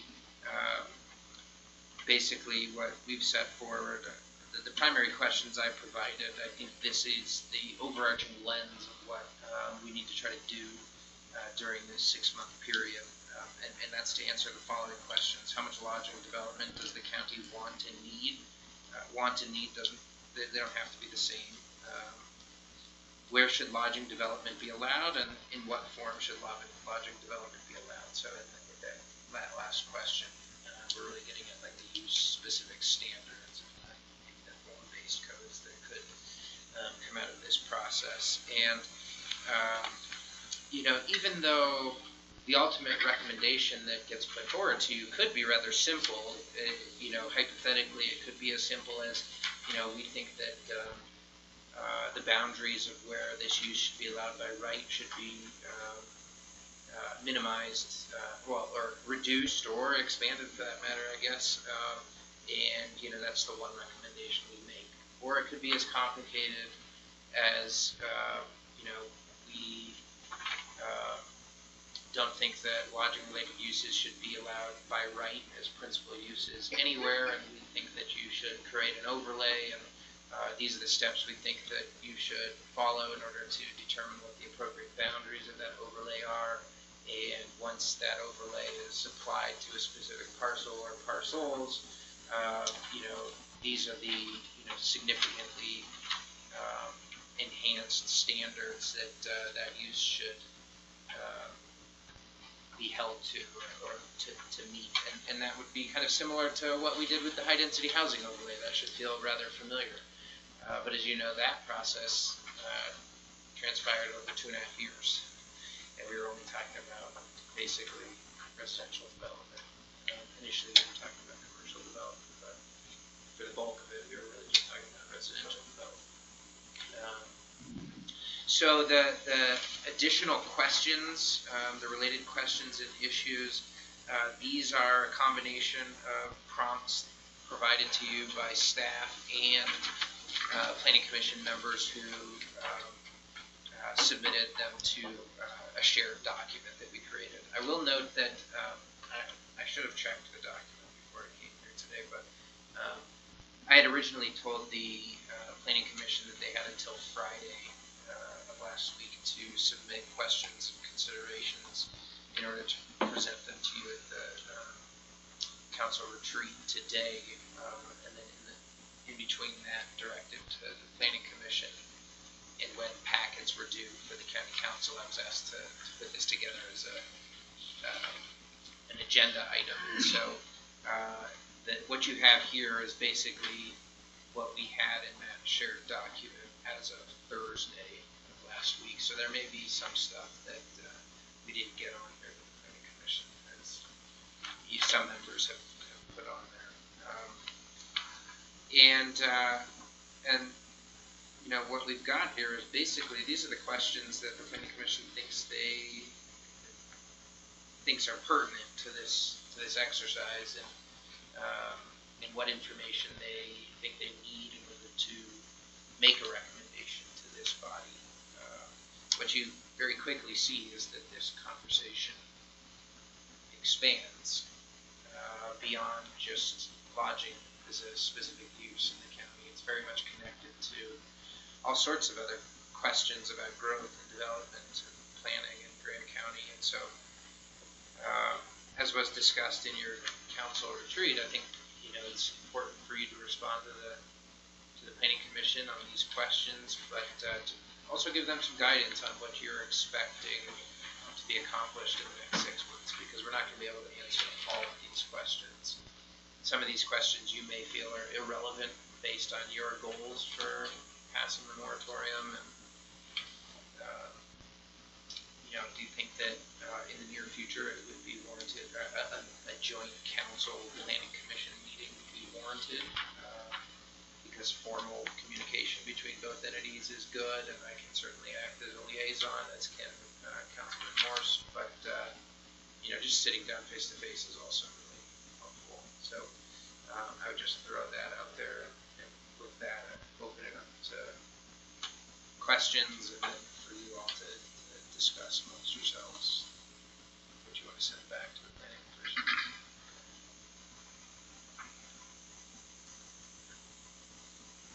On number K, a few years back, we had I think it was a city and a county presentation where we had people from other tourist communities come down. Do you remember that? Yeah, I believe you're referring to the panel discussion that I hosted when we were exploring an assured housing ordinance. We had a developer from California who has done mixed-use development in multiple resort communities. We had the housing specialist from Park City. We had a planning staff member from Gunnison County, Colorado, and then also the VP of Real Estate Development from Deer Valley. Is that the event that you're? Yes, I'm just wondering, because one of the questions that is asked, are there examples of other resort communities that have banned or limited overnight accommodations?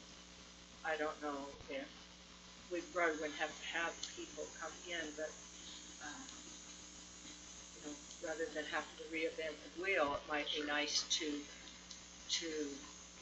have that explored, so that we're not reinventing the wheel. How did they set up the zoning? I think that's a worthwhile question to answer. Whether do these done? Some of them I don't see as being very pertinent. I mean, we just don't have time for this. But that one, as far as others. And I really am interested in the overlay process, the overlay that was discussed, and what would be in that. I mean, so say we did an overlay zone where people could apply to do an overnight rental or a motel or hotel. I know you don't know right now, but what would be some of the restrictions, or what would we require? Is that we would require certain type of architecture and that, or what would be the requirements for someone to be able to, use that overlay? I know I just want to kind of what we would do. Just speaking off the cuff, because I couldn't give you that's what I know. Fully informed answer to that, and it's not ultimately up to me. That would be the product of discussions and evaluations with the commission and the public, I suppose. But I think one standard could be based on architectural review or form-based standards. Something could be based on size, minimum amount of retail or restaurant space to be included, to ensure that we're having balanced development of tourists needs met within a single development. Could be a maximum number of bedrooms on a given site, or a minimum number of bedrooms on a given site if you were trying to achieve efficiencies through that. Okay, so that would be really, those are just your basic zoning standard questions: setbacks, size, parking ratios, all kinds of stuff. This is another. Or does somebody else have a question? another question I was having, it just hit me, I mean, you know, like, you do an overlay, and you do, say, really tough standards, or, you know, what we could get in, you know, set up in 6 months, because, you know, that our other overlay took us 2 years or more. Can you pass it and then later go and tweak it some, so that like we could just get it on really strict, you know, get a more strict overlay, knowing that we're going to go and really look at how we can make it more palatable? Well, I would invite Christina to Can't do that? comment on this, but I think you want to make changes that are supported by the whereas statements in the moratorium. Okay. And you're always welcome to make amendments to the land use code. That is part of your legislative discretion through ordinances. So it's not like a one and done thing on anything in the land use code, but within this, you know, sort of bounded box, you know, you definitely want to, you know, you want those whereas statements in the adopted moratorium or you want the ultimate recommendation to reflect those whereas statements. Is that fair to say? And it's also a ton of staff time to tweak a document. We're sort of doing that with something right now, and it's a ton of time. And I do think 6 months, I mean, especially some of the sort of mixed use stuff, I think would be really palatable to the community, and it's totally something we could get done in 6 months. You know, analyzing how many overnight rental units we want, and that is just huge and massive and will be very controversial, but a lot of, I think, some planning tools here we could do in our 6 months. And have it in an overlay zone, or just have it in the regular That's zone? one tool, you know, yeah. So What you guys want. what I'd like to have the council consider is, first of all, the 3 primary questions that you developed, I think they're excellent questions. And then everything below that are supplementary questions to help answering the questions that are the basic ones. And I would think that my impression leaving the Planning Commission meeting last week was that what we were asking them to consider was a little bit overwhelming. So what I would suggest is that we send it back to the Planning Commission and say, look, you know, how much of this do you think you can do in 6 months, and bring back to us, you know, a reasonable, you know, a map that answers these primary questions based on what you can add to it with the exploratory related questions, and let them chunk it down to what they think they can manage, because you know, I think that if it's felt that the Planning Commission and Zachariah's department can't handle the whole county, well, great. Well, let's just chunk it down, and maybe it's South 191 or North 191 or whatever it is. But answer those 3 questions in relation to what they feel is the most important area of the county to be addressed immediately, and then do that in light of all these excellent questions that they're asking us, because actually basically they are no more than qualifications for determining the answers to those to the above questions, you know, in a basic sense. So I think that's probably, from my point of view, a rather more efficient use of time, and it's a way to maybe get this thing jump started, and then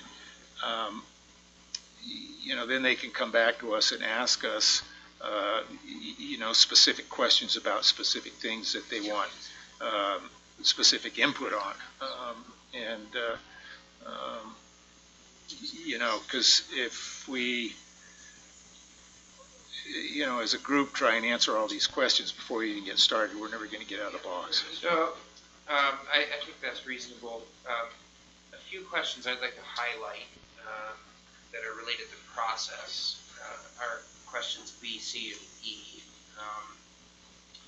B is more of a question for the Planning Commission, I think, and potentially for the County Council to answer in terms of, you know, where should we prioritize our research and data and collection and analysis efforts. So I want to highlight that because we do try to, you know, at least my staff and I, we do try to present evidence-based, you know, planning recommendations where possible.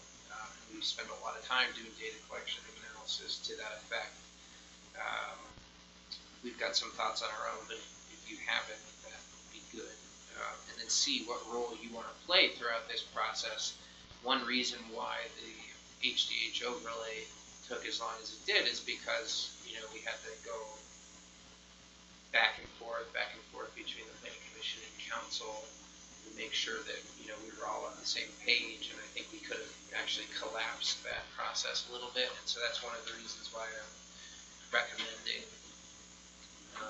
you know, some face-to-face time, and I think it was just a great recommendation by the council administrator to have this as a standing item or as appropriate on council agendas, because again, 6 months does go by quickly when you meet twice a month.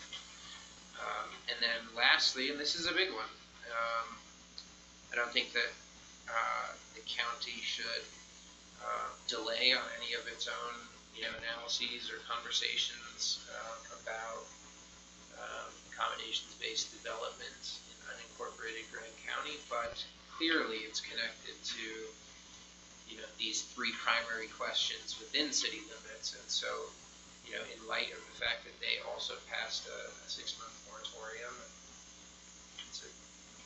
Do you have a sense on their capacity, given structural changes over there, that if they can move? I don't, and while that is important, I think, you know, we should still do the best that, I mean, even if, you know, those issues are at play, I think we should do the best that we can to try to consider what's going on in this whole Spanish Valley area. I mean, So what does that look like, a workshop, or what do you recommend? I don't know, that's why the question's on here. I think, I mean, I think that, yeah, some joint city-county workshops are probably warranted. You know, it's just like kind of formal one-off exchanges. I don't know, I mean, that's sort of why this question is posed to the county council. yeah, I think with them working on their future land use plan, it would be nice to piggyback on that, but I also think that that's a lot larger scope than kind of what we're hoping to do here. And so I definitely appreciate like the idea of like we need to do what we're going to do independent, and hopefully we can have some overlap and some interaction in between. But I don't want to wait for that whole process of them working with. So one thought, I guess, you know, again, just kind of speaking on the cuff here, because I've thought a little bit more about like, you know, the broader levels of land use planning across the city and the county, not just in the context of accommodations-based development, but one way we could try to approach that is like, you know, some different scenarios. And Councilman Wells noted that in the retreat today, that that's what you sort of anticipated seeing, where maybe a set of alternatives that the county could, that the council could consider. Yeah. So we could incorporate, you know, various outcomes of the city's moratorium process in those scenarios. And I think I mean, we're already sitting here saying, are we talking about an overlay or are we not talking about it? So like, there may be other tools out there that we're unaware of. And so, finding the tools. I think having like a, whether it's a list or, you know, what tools are available to us, like what are we deciding between? And I also think that it's appropriate to kind of limit the scope. I think if we are excluding it from other places, you know, we're going to, by nature, kind of push it into some others. So I think it might want to be, my personal take is that it should be larger than just 191 South, like maybe as far out as the airport. But I don't think that we need to include Thompson or Cisco or, you know, East Green River, that kind of stuff in here. So. I would agree with that. I would encourage the staff of the city and the county to get together and communicate and talk and have a, you know, assist, you know. And then if you as a staff decide that you want to poll the two legislative bodies together to discuss something, that would be worthwhile. But I think to just get together with the city council without some pre-work done by both staff would be not a productive way to spend the time. That's a great point. I think, you know, at some point we will probably reach with the planning commission and at the staff level,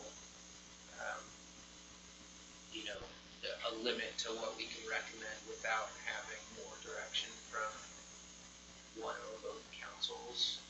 And so perhaps when we reach that limit, you know, then a joint meeting would be warranted where we say, these are the 5 questions we need feedback on, and we think it's, you know, appropriate for you to work on these questions, you know, for you to collectively respond to these questions. So, I think that would be more effective. So do you think that if we said, okay, geographically, let's look at San Juan County line going north to the airport, is that too large of a bite to try and digest for the Planning Commission? Well, I mean, my immediate response is no, I don't think so. I think that the you know, development issues, challenges, and opportunities are very different, you know, north of the Colorado River than they are south of city limits. You know, not the least of which is water availability and sewer availability.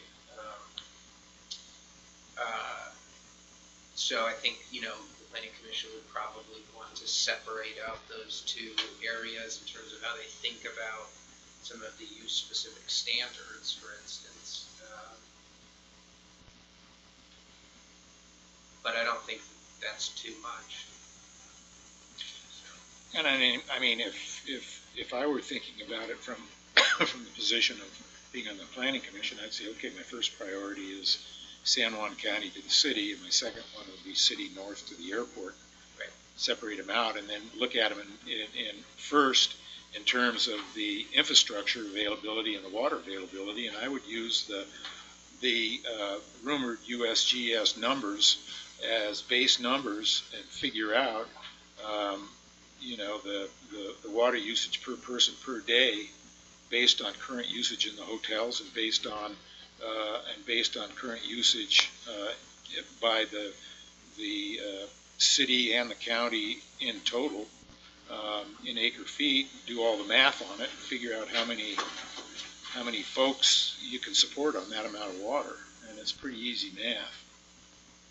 And then back into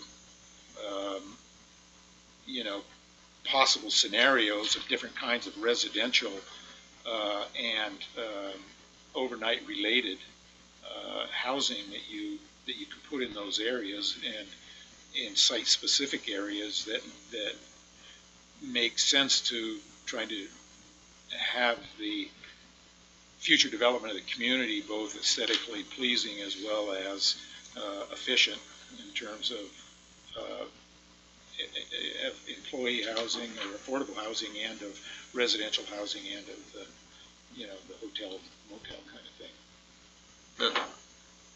The thing that I don't want to lose sight of is that there's a big goal to preserve the quality of life and to actually have a community and to have, you know, the opportunity for, I think it was item J on here, are there sufficient land areas for light industrial and other commercial developments such as professional offices, stores, etc.? Like, I don't want to lose that as part of the equation. No, and I think a lot of that part of the equation comes to play in interaction with the city, because I think that you know, we can look at nodes of development that supply that, but I think that we need to, you know, start in the city and work out. I mean, that's the way I would suggest doing it. But you know, of course, you know, Zachariah and his crew are the experts, but I totally agree with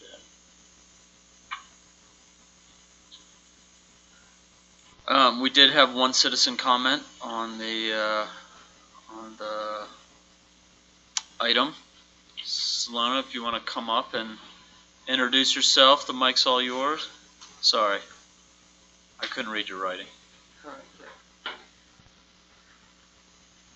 Hi, I'm Salona Cisco. You've seen me here before. I'm not affiliated with any past or future employer of mine. I'm wondering if there will be a line of developers wanting to put in applications once the 6-month period is over, how much demand there will be from those developers to develop further in terms of the hotels and the Airbnbs. How should we structure this sort of supply and demand in our heads when we're talking about this? A second point I want to bring up is, would there be interest from the public in a town hall getting a lot of public input on how they want the zoning to go? And would that be an appropriate thing for y'all to put on? A third point I want to bring up is, what limits are there to us putting in strict regulations environmentally for these hotels and the Airbnbs? Like, can we implement a lot of the living building challenge requirements, which include limits to growth, requirements for urban agriculture, habitat exchange, human-powered living, net positive water, net positive energy, civilized environment, healthy interior environment, biophilic environment, red list. Red list is an absence of toxic chemicals in the built environment. Embodied carbon footprint. Embodied carbon footprint is how much carbon emissions had to happen for the different materials used in the built environment to become built. Responsible industry, living economy sourcing, net positive waste, human scale and human places, universal access to nature and place, equitable investment, just organizations, beauty and spirit, and inspiration and education. So would we be able to require the developers at all to put in place those sort of things? I think that's definitely on the table. Yeah, I mean, I don't want to comment specifically on each one of those individually, but those, you know, in my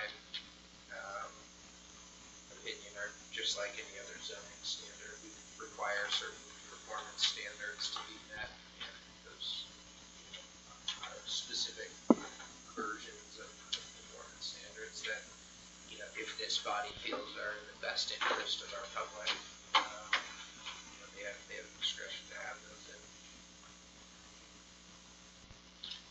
As far as you know, developer interest in accommodations-based developments, yes, we are aware that there are of at least a handful of, you know, developers who feel or, you know, who wish this moratorium wasn't in place. Yeah. Thanks. Thank you. Does that discussion help with the next planning commission meeting, or should we have something more formal, a letter or something that summarizes some of this I think, you know, the more documentation we have, the better.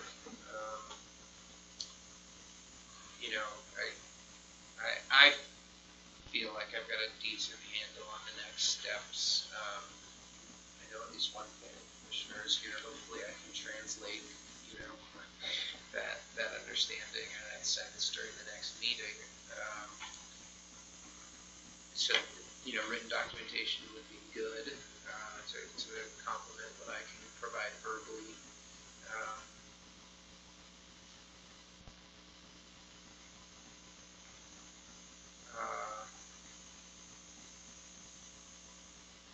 Do you feel like, you know, you've provided enough direction to the planning commission?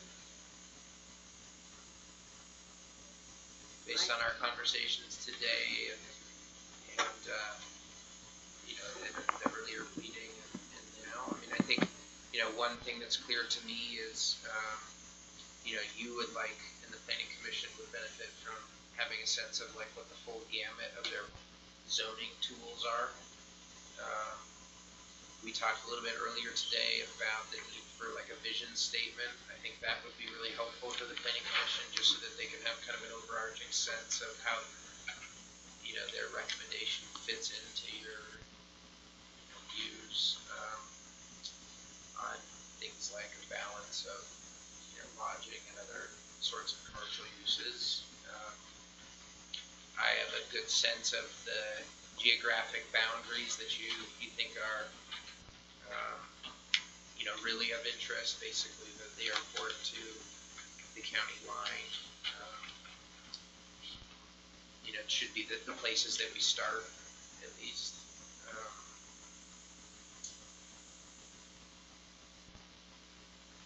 Could we schedule a workshop, you know, in, you know, 2 months or something, check on progress based on the feedback and try to provide a, you know, a litmus test of some of the concepts or the direction of the planning commission? Or who's our planning commission representative right now on the council? That would be me. So, I mean, you know, the liaison role will be increasingly, you know, important as we move through this process too. Yeah. So going through all these questions, I guess. So the planning commission has one more meeting this month, next week, and then there'll be 2 in March. You know, I don't think a workshop would be, you know, warranted until after at least the next 2 meetings, maybe 3. So, you know, do we have like a 5th Tuesday in March, or? Let me look. No. What about a joint meeting with the planning commission? We haven't had. I don't Yeah. think we've had one of those since I've been around. I mean, like a publicly noticed joint meeting between the planning commission and the council. I mean, that would be appropriate, I would think. I also think the idea of open houses and citizen comment is going to be crucial in all this. And so it's just where does that fit into the timeline? Like, obviously we don't want to invite everybody to come out if we don't have anything prepared, but we don't want to be too far down the line that they're not, you know, involved at a, you know. I could see trying to schedule something with the planning commission and the county council in like late March, early April, and trying to do something with the public, you know, later in April. That's about, you know, a third of the way through the process. Yeah, I like that. There's a planning commissioner behind you that's waiting. Do you want to step up to the microphone for the viewing pleasure of the worldwide? I think this is compatible with what Curtis was just suggesting, but I just, this is a question from the planning commission to you guys. Would you want to see like a set of preliminary options developed, you know, relatively soon, and then you can look at it and say, okay, these 3 options, you know, develop those further? I mean, that seems to me that might be a better way to do it rather than planning commission just huddles for weeks and then comes out and here's our recommendation. Yeah. Match what you think. That's my preference. Yeah, that sounds great. There you go. Yeah, I mean, I anticipate the planning commission forwarding, you know, a set of, potential changes, and it could be a menu that you select from, or it could be like pre-packaged, solutions. We'll have to see how it goes, but. I just have one more comment before I go back to the other chair.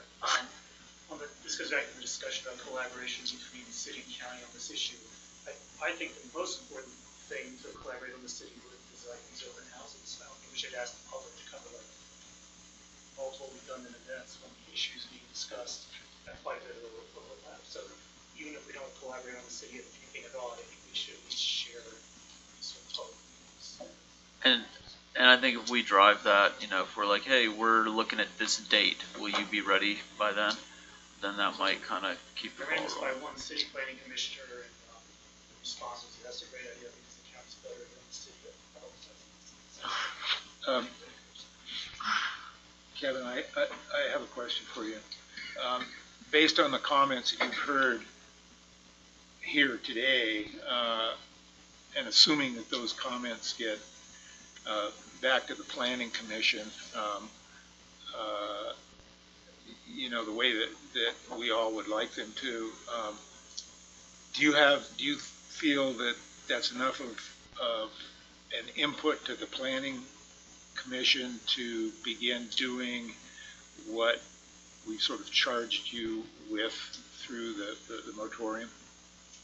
I think it helps a lot. I think reminding people that they shouldn't be talking about Thompson and Cisco save us at least an hour.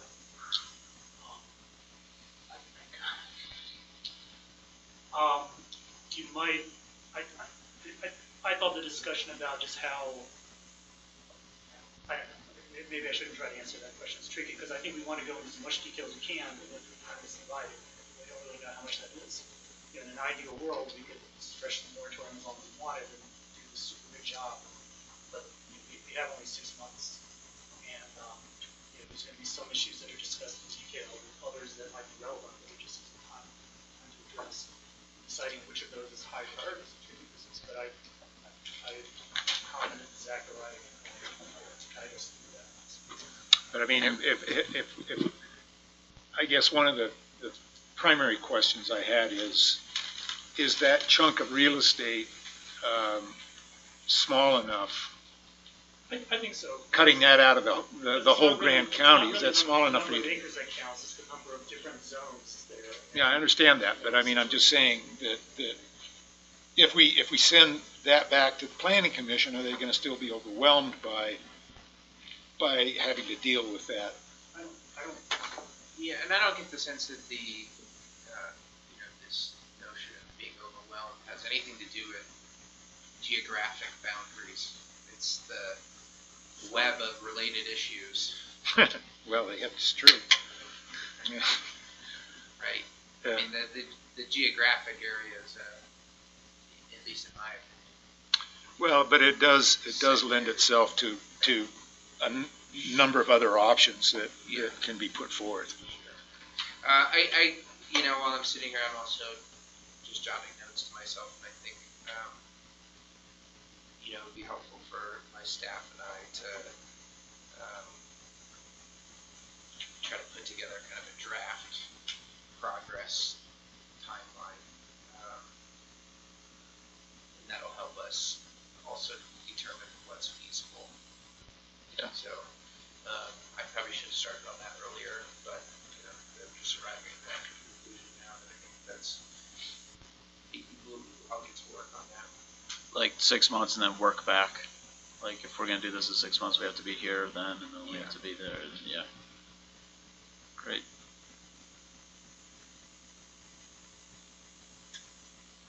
Got faith in you. So what would be helpful too, I think, for us is that if there are things that we can do to help drive that process that you think about, that you put it to us so that we can make those kinds of decisions that need to be made in real time and fashion. So here's a question for you. I do have funds in my department budget for planning projects, and some of those are. I mean, when I present my budget, I try to present it very tight so that there isn't too much extra in there. I didn't budget for planning support for this because I didn't know about this when I was presenting my budget. I think that I could, accommodate some, planning support costs in my budget, but are you prepared to, pull out of the council discretionary fund if we do want to use some outside services through this process? Because as I mentioned earlier today, our department, we're working on overdrive all the time already, and we've got a lot of stuff in the fire right now already. So, I'm thinking it would be good to at least have somebody like on retainer to help with this. And I can get some estimates and think through what that might be. I don't think we're talking about, $50,000. We're not talking about like a full scope of work. I'm talking about somebody that can help, throughout this process, and just keeping us on track. I would be prepared for that, personally. And I don't know at what point this might make sense, but I think that there's some motivated citizens in our group that are already active on other boards, or not boards, but Michael Liss is really excited, and I think we could lean on him, and maybe that's the kind of thing where it's like, hey, I just want to plant that seed out there. Yeah. So I'm gonna broaden that beyond one or Sure. a few individuals, and just suggest, I guess there's a role for like a citizen steering committee. Yeah. And they might be willing to shoulder some of the things that we might, would otherwise contract out or hire out. So there's some good point. Some good resources that might be willing to contribute for the cause.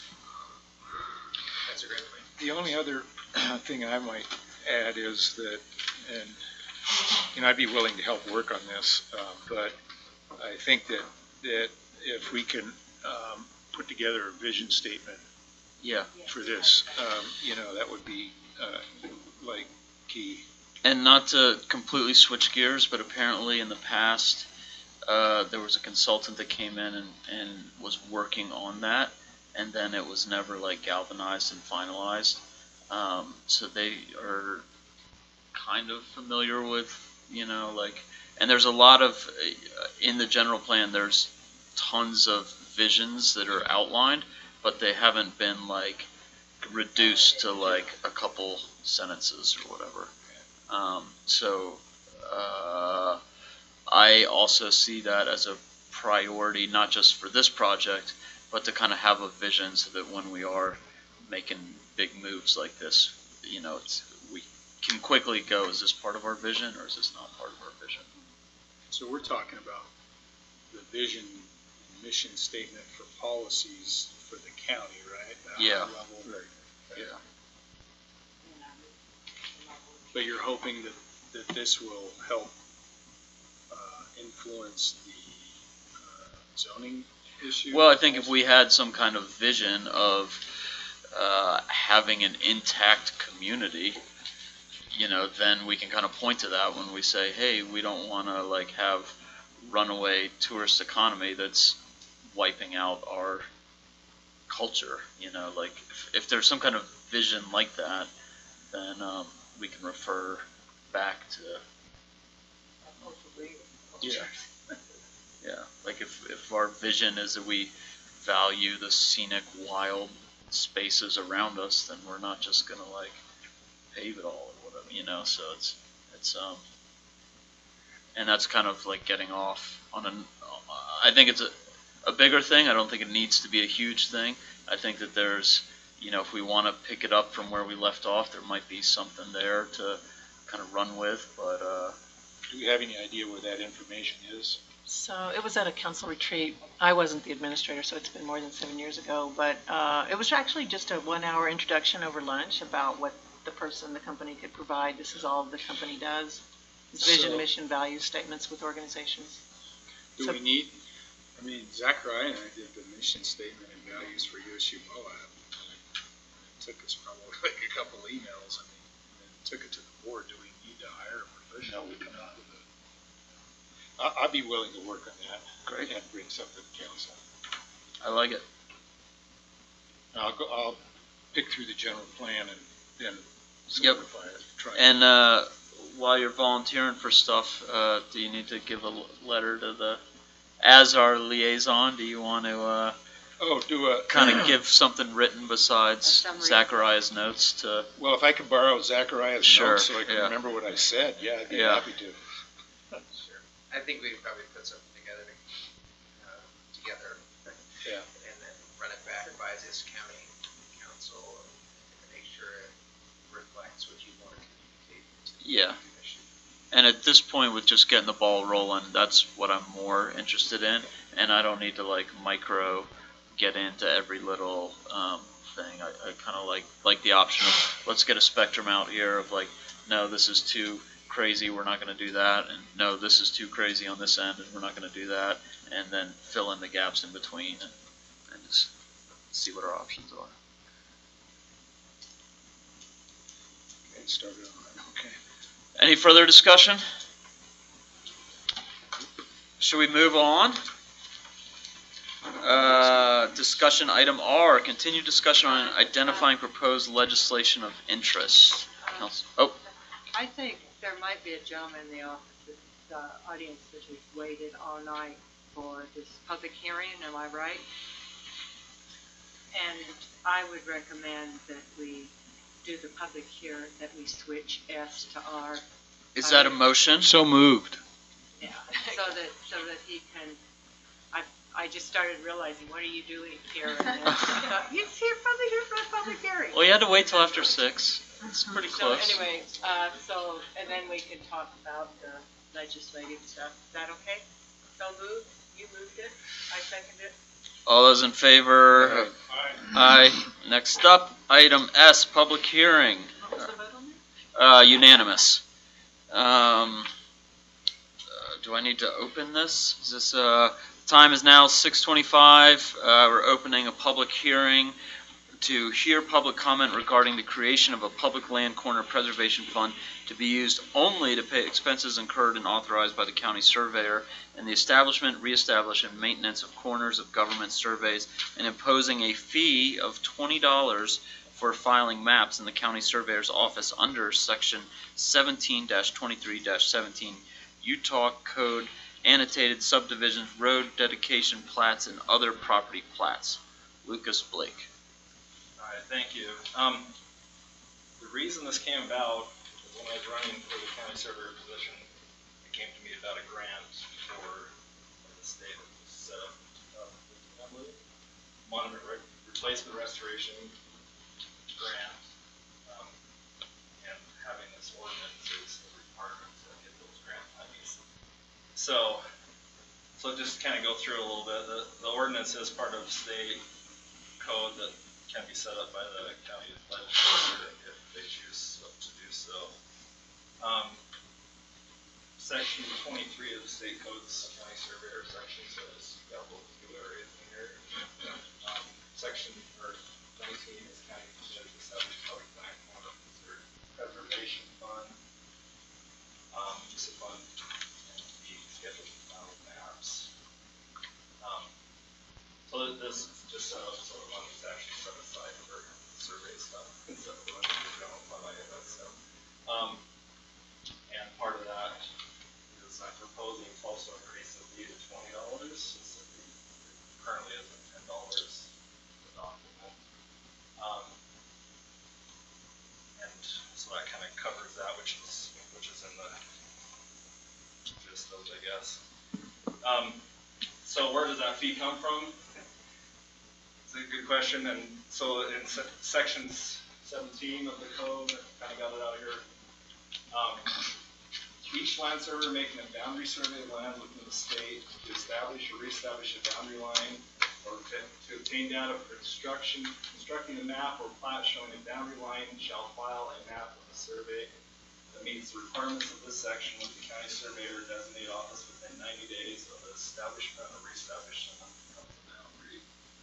So that's one place where that money comes from, where you file that deed or file that survey plat. And then the second is any land, which is 17.5, any land surveyor making boundary survey lands within the state utilizes a corner shall within 90 days complete sign and file with the county surveyor. So those are two documents. One of them we call record of survey. We get your property surveyed. You set a property corner, we have to file a plat map that shows that with the county surveyor's office. So these fees will be coming from private surveyors that are doing surveys in the county. And then the second one is, which is why all this fund's so important, all properties are tied to a section corner monument, which I'll go over a little bit later, really quickly. All properties are tied to the section corner monument. If these monuments are not in place and they have to be reset to do a survey, then a record of you resetting that monument has to be filed with the county surveyor, and that's called a section corner tie sheet, basically. So those things. So not necessarily subdivision plats. They'll have their own county recorder deed that record that, and deeds and everything else. But it's just these documents that surveyors have to record as part of state code that the fee will come from. So it's coming from licensed land surveyors doing surveys in the county. Kind of example of a record of survey plat. This was filed with the San Juan County Surveyor office. They're a little easier to draw line, which is more fun. Yeah. And then in the document, I talk about the Public Land Survey System, PLSS. This was used as a public land survey system. All the state is broken up into a grid of townships, which is 6 by 6 miles, 36 square miles. Each of those is a section, and in the section, the corners were set, and then the half-mile markers were set around quarter corners, which is the quarter, if you break it up into 4 pieces of each section. And all those, the land was patented off with all that, and now all those monuments are out there, set in the 1800s, reestablished through time. All properties are tied to one of those corners within that section. So it's the county surveyor's duty to make sure those stay in place and don't get moved, so that all the properties will get moved also. They get put back in the right spot or stay and be preserved in that right position. If one gets moved, it does a big mess. I'm trying to figure that out because all the properties that are tied to it. This kind of example, this is grass monument. That was 1963, just examples of me finding them. Those grass monuments reset these in just as a rock monument would have been set originally. If you look on the rock in the shade, it's got a 4 on it, 3/4 corner. So those are basically on the county, and the reason I want to set this up is for this grant would be a project. There hasn't been a county surveyor in the county for a long time, and these monuments are out there like that. Nobody knows what they are. They need to stay in place. So one thing to do that is use arsenic markers out there, know that there's a map of the vicinity. So that would be one of the project I would probably propose for that is to purchase a bunch of these and start putting them next to all the monuments so that they're like what they are. Grass ones are a little easier to tell what they are, but rock ones are. I'm surprised there's a lot more rock monuments here than where I used to survey in Salt Lake County. Right on the left, they're all replaced. So I just kind of talked a little bit about the grant that I would want to get with this code, and it's just that the state's got allocated $150,000 right now. It used to be $100,000. That's more county surveyors or counties counties that don't have surveyors can also request to hire a licensed surveyor. request these funds for projects to preserve the monuments. That's it. So there's currently a $10 fee in place? Yes. And how often are these filed? You have 90 days from when you stamp the survey, or But I mean, do you get 2 a month or 2 a day or 2 a year? I have no idea.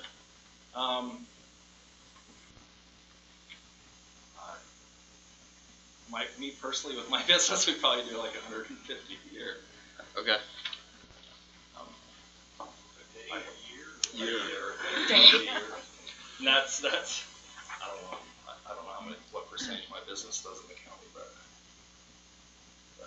it's not a huge thing, but. And they are filed with the county recorder, but I'm still haven't talked to John since I don't have an office in the county, so they'll record with him still. And he's actually one of the ones that brought my attention to need to get this ordinance done because he's used to receive these grant applications before I was here. So I'll make a motion. Sorry, I saw him first. You're on the blind side. Man in the nice sweater, you go first. Can you suspend the rules on this? Recommendation to suspend the rules. Or we can go. Did you have a comment or question? Just a bunch of side chatter? No, you go ahead. I have a substantive question here. So the recording fees, the statute has changed and they're about to go way up for your typical recording fees. And that is on the books, but it's not in effect yet. Are the maps going to be changed too, so this number might change, or this number's good for a while? I'm not exactly sure. I know the recording fees are in there. The $10 or $20 is San Juan County charges $20 for record surveys. So that's why I decided up to that. We can always amend it later if we need to. You can suspend the rules and put a vote to this today if you want, Terry. I'm not opposed to it. Yeah, I mean, I'm not opposed to it either. I mean, I don't see any sense in not closing the public meeting. Is there a deadline on the grant? Well, the grant's not until October. Oh, okay. But we don't have an agenda item to take action tonight, and I don't necessarily feel very pressing. Is this very time sensitive for you? I kind of like, especially if we're talking about adjusting fees, and it's something that I'm super unfamiliar with, and maybe somebody comes out of the woodwork. I don't see a pressing reason to change the rules. No problem. Any comments from the public? All right, well, I would keep this hearing open until, it's a good time, our next, Wednesday before our next. the Wednesday before our next meeting, which would be February 27th. And any comment can be submitted to council@grandcountyutah.net or drop it by the office. Survey. Thanks. Yeah. Put those corners in. What day did you say? February 27th. Okay. The Wednesday before our next meeting. So with that, we'll jump back to item R, continued discussion on identifying proposed legislation of interest. Councilmember Wells, I'll pass it to you. I'll excuse myself for a moment. I'll be right back. Okay, I'll try to make my portion quick. I don't have an update on funding to deal with homelessness in rural counties.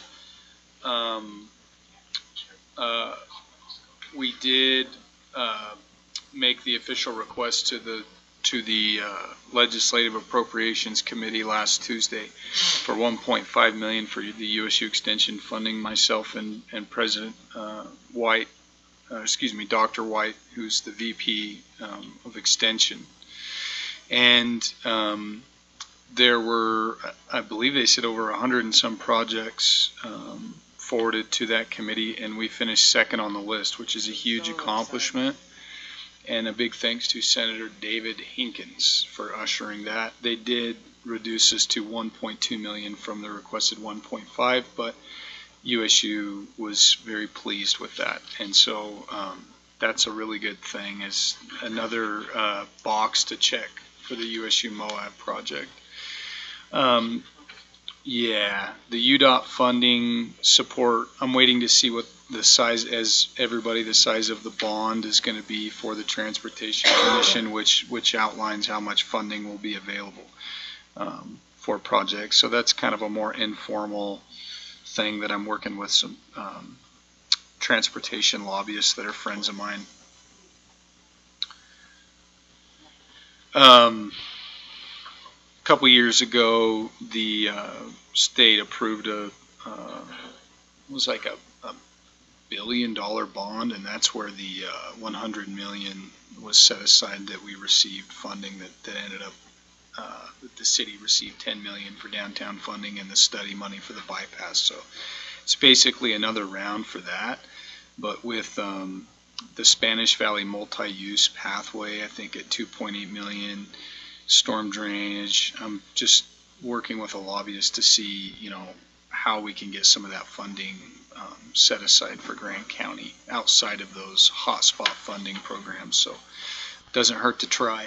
It's basically grant from the state of Utah for projects. So that's still to be determined. HB 103, the Intergenerational Poverty Work and Self-Sufficiency Tax Credit, had its first reading at committee. Local boards and council structure. Let's see, it was last was House 2 Standing Committee. Temporary replacements for county offices, HB 171 passed committee. Form of county government amendments was pulled from committee this morning, awaiting an amendment that's likely to amend Grand County out of the bill. Street legal ATV amendments has it passed committee, and it's had its second reading in the Senate. I had a conversation with the League of Cities and Towns lobbyist, and they're trying to get some language in the bill that would give municipalities the ability to designate certain passage routes or roads for UTVs for businesses that pay that special resort tax, but they're unlikely to get that in the bill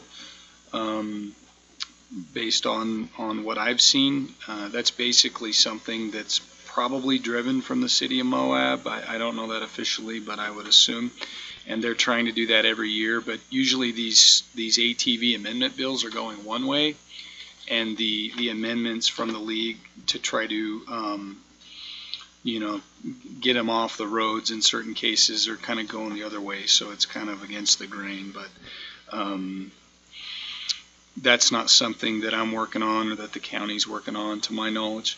The Community Impact Fund Board amendments is a pretty big one. That basically amends the CIB board seating arrangements, and it also earmarks a certain amount of revenues to the 7 County Infrastructure Coalition. The conversations that I've had says that it doesn't stand a chance, and that's coming from Senate and House leadership, and so that's not the Community Impact Fund Board amendments, Senate Bill 152. It's sponsored by Senator Ron Winterton, who's also a county commissioner from Duchesne County, and basically it's rearranging the CIB board seating. There's some agencies that have seats on the CIB. The state treasurer gets a seat on the CIB. In a nutshell, there's been kind of a bit of friction on the CIB board that's kind of rural versus urban by nature, with a lot of the rural counties feeling like they're contributing the majority of that funding based off of natural resource development coming from a handful of rural counties, and so they like more control over the decisions of the board. And then also, I think, probably fair to say, disagreements on the board about the appropriateness of the 7 County Infrastructure Coalition. They received a $5 million seed round grant basically from the CIB to get going, and they burned through the majority of that on admin funding. Grand County was once a member, and then we removed ourselves from the bill, or from the Seven County Infrastructure Coalition. So I think that's a controversial component to the Senate bill, is basically securing ongoing revenue for the Seven County Infrastructure Coalition that would regularly just go into the CIB fund, and so naturally that would reduce the amount of funding available to the other counties. But both the Senate and the House don't appear to be supportive of that bill. Senate Bill 34, affordable housing modifications, which includes a $20 million one-time appropriation to the Olene Walker Fund. There was some emails going around from Tara Collins, like the Utah Housing Coalition, that bill was, they didn't have a crucial vote from Senator Hinkins, and I talked to him when I was up there, and he agreed to vote for it. I think it barely passed committee is what had happened, and so they were worried about it getting through the Senate. And so it sounds like that bill's moving and looks to be in good shape. I'm not sure which reading it's in the Senate. So Senate Bill 34, which is titled Affordable Housing Modifications. I haven't been following these funding to deal with homelessness in rural counties bills, so I don't have an update on those.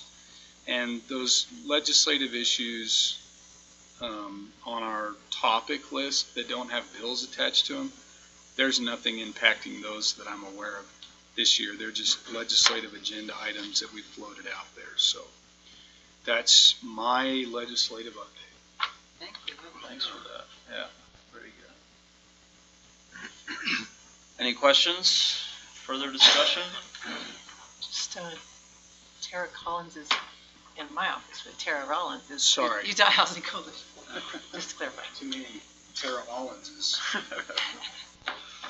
Great. Moving on. That brings us to closed sessions.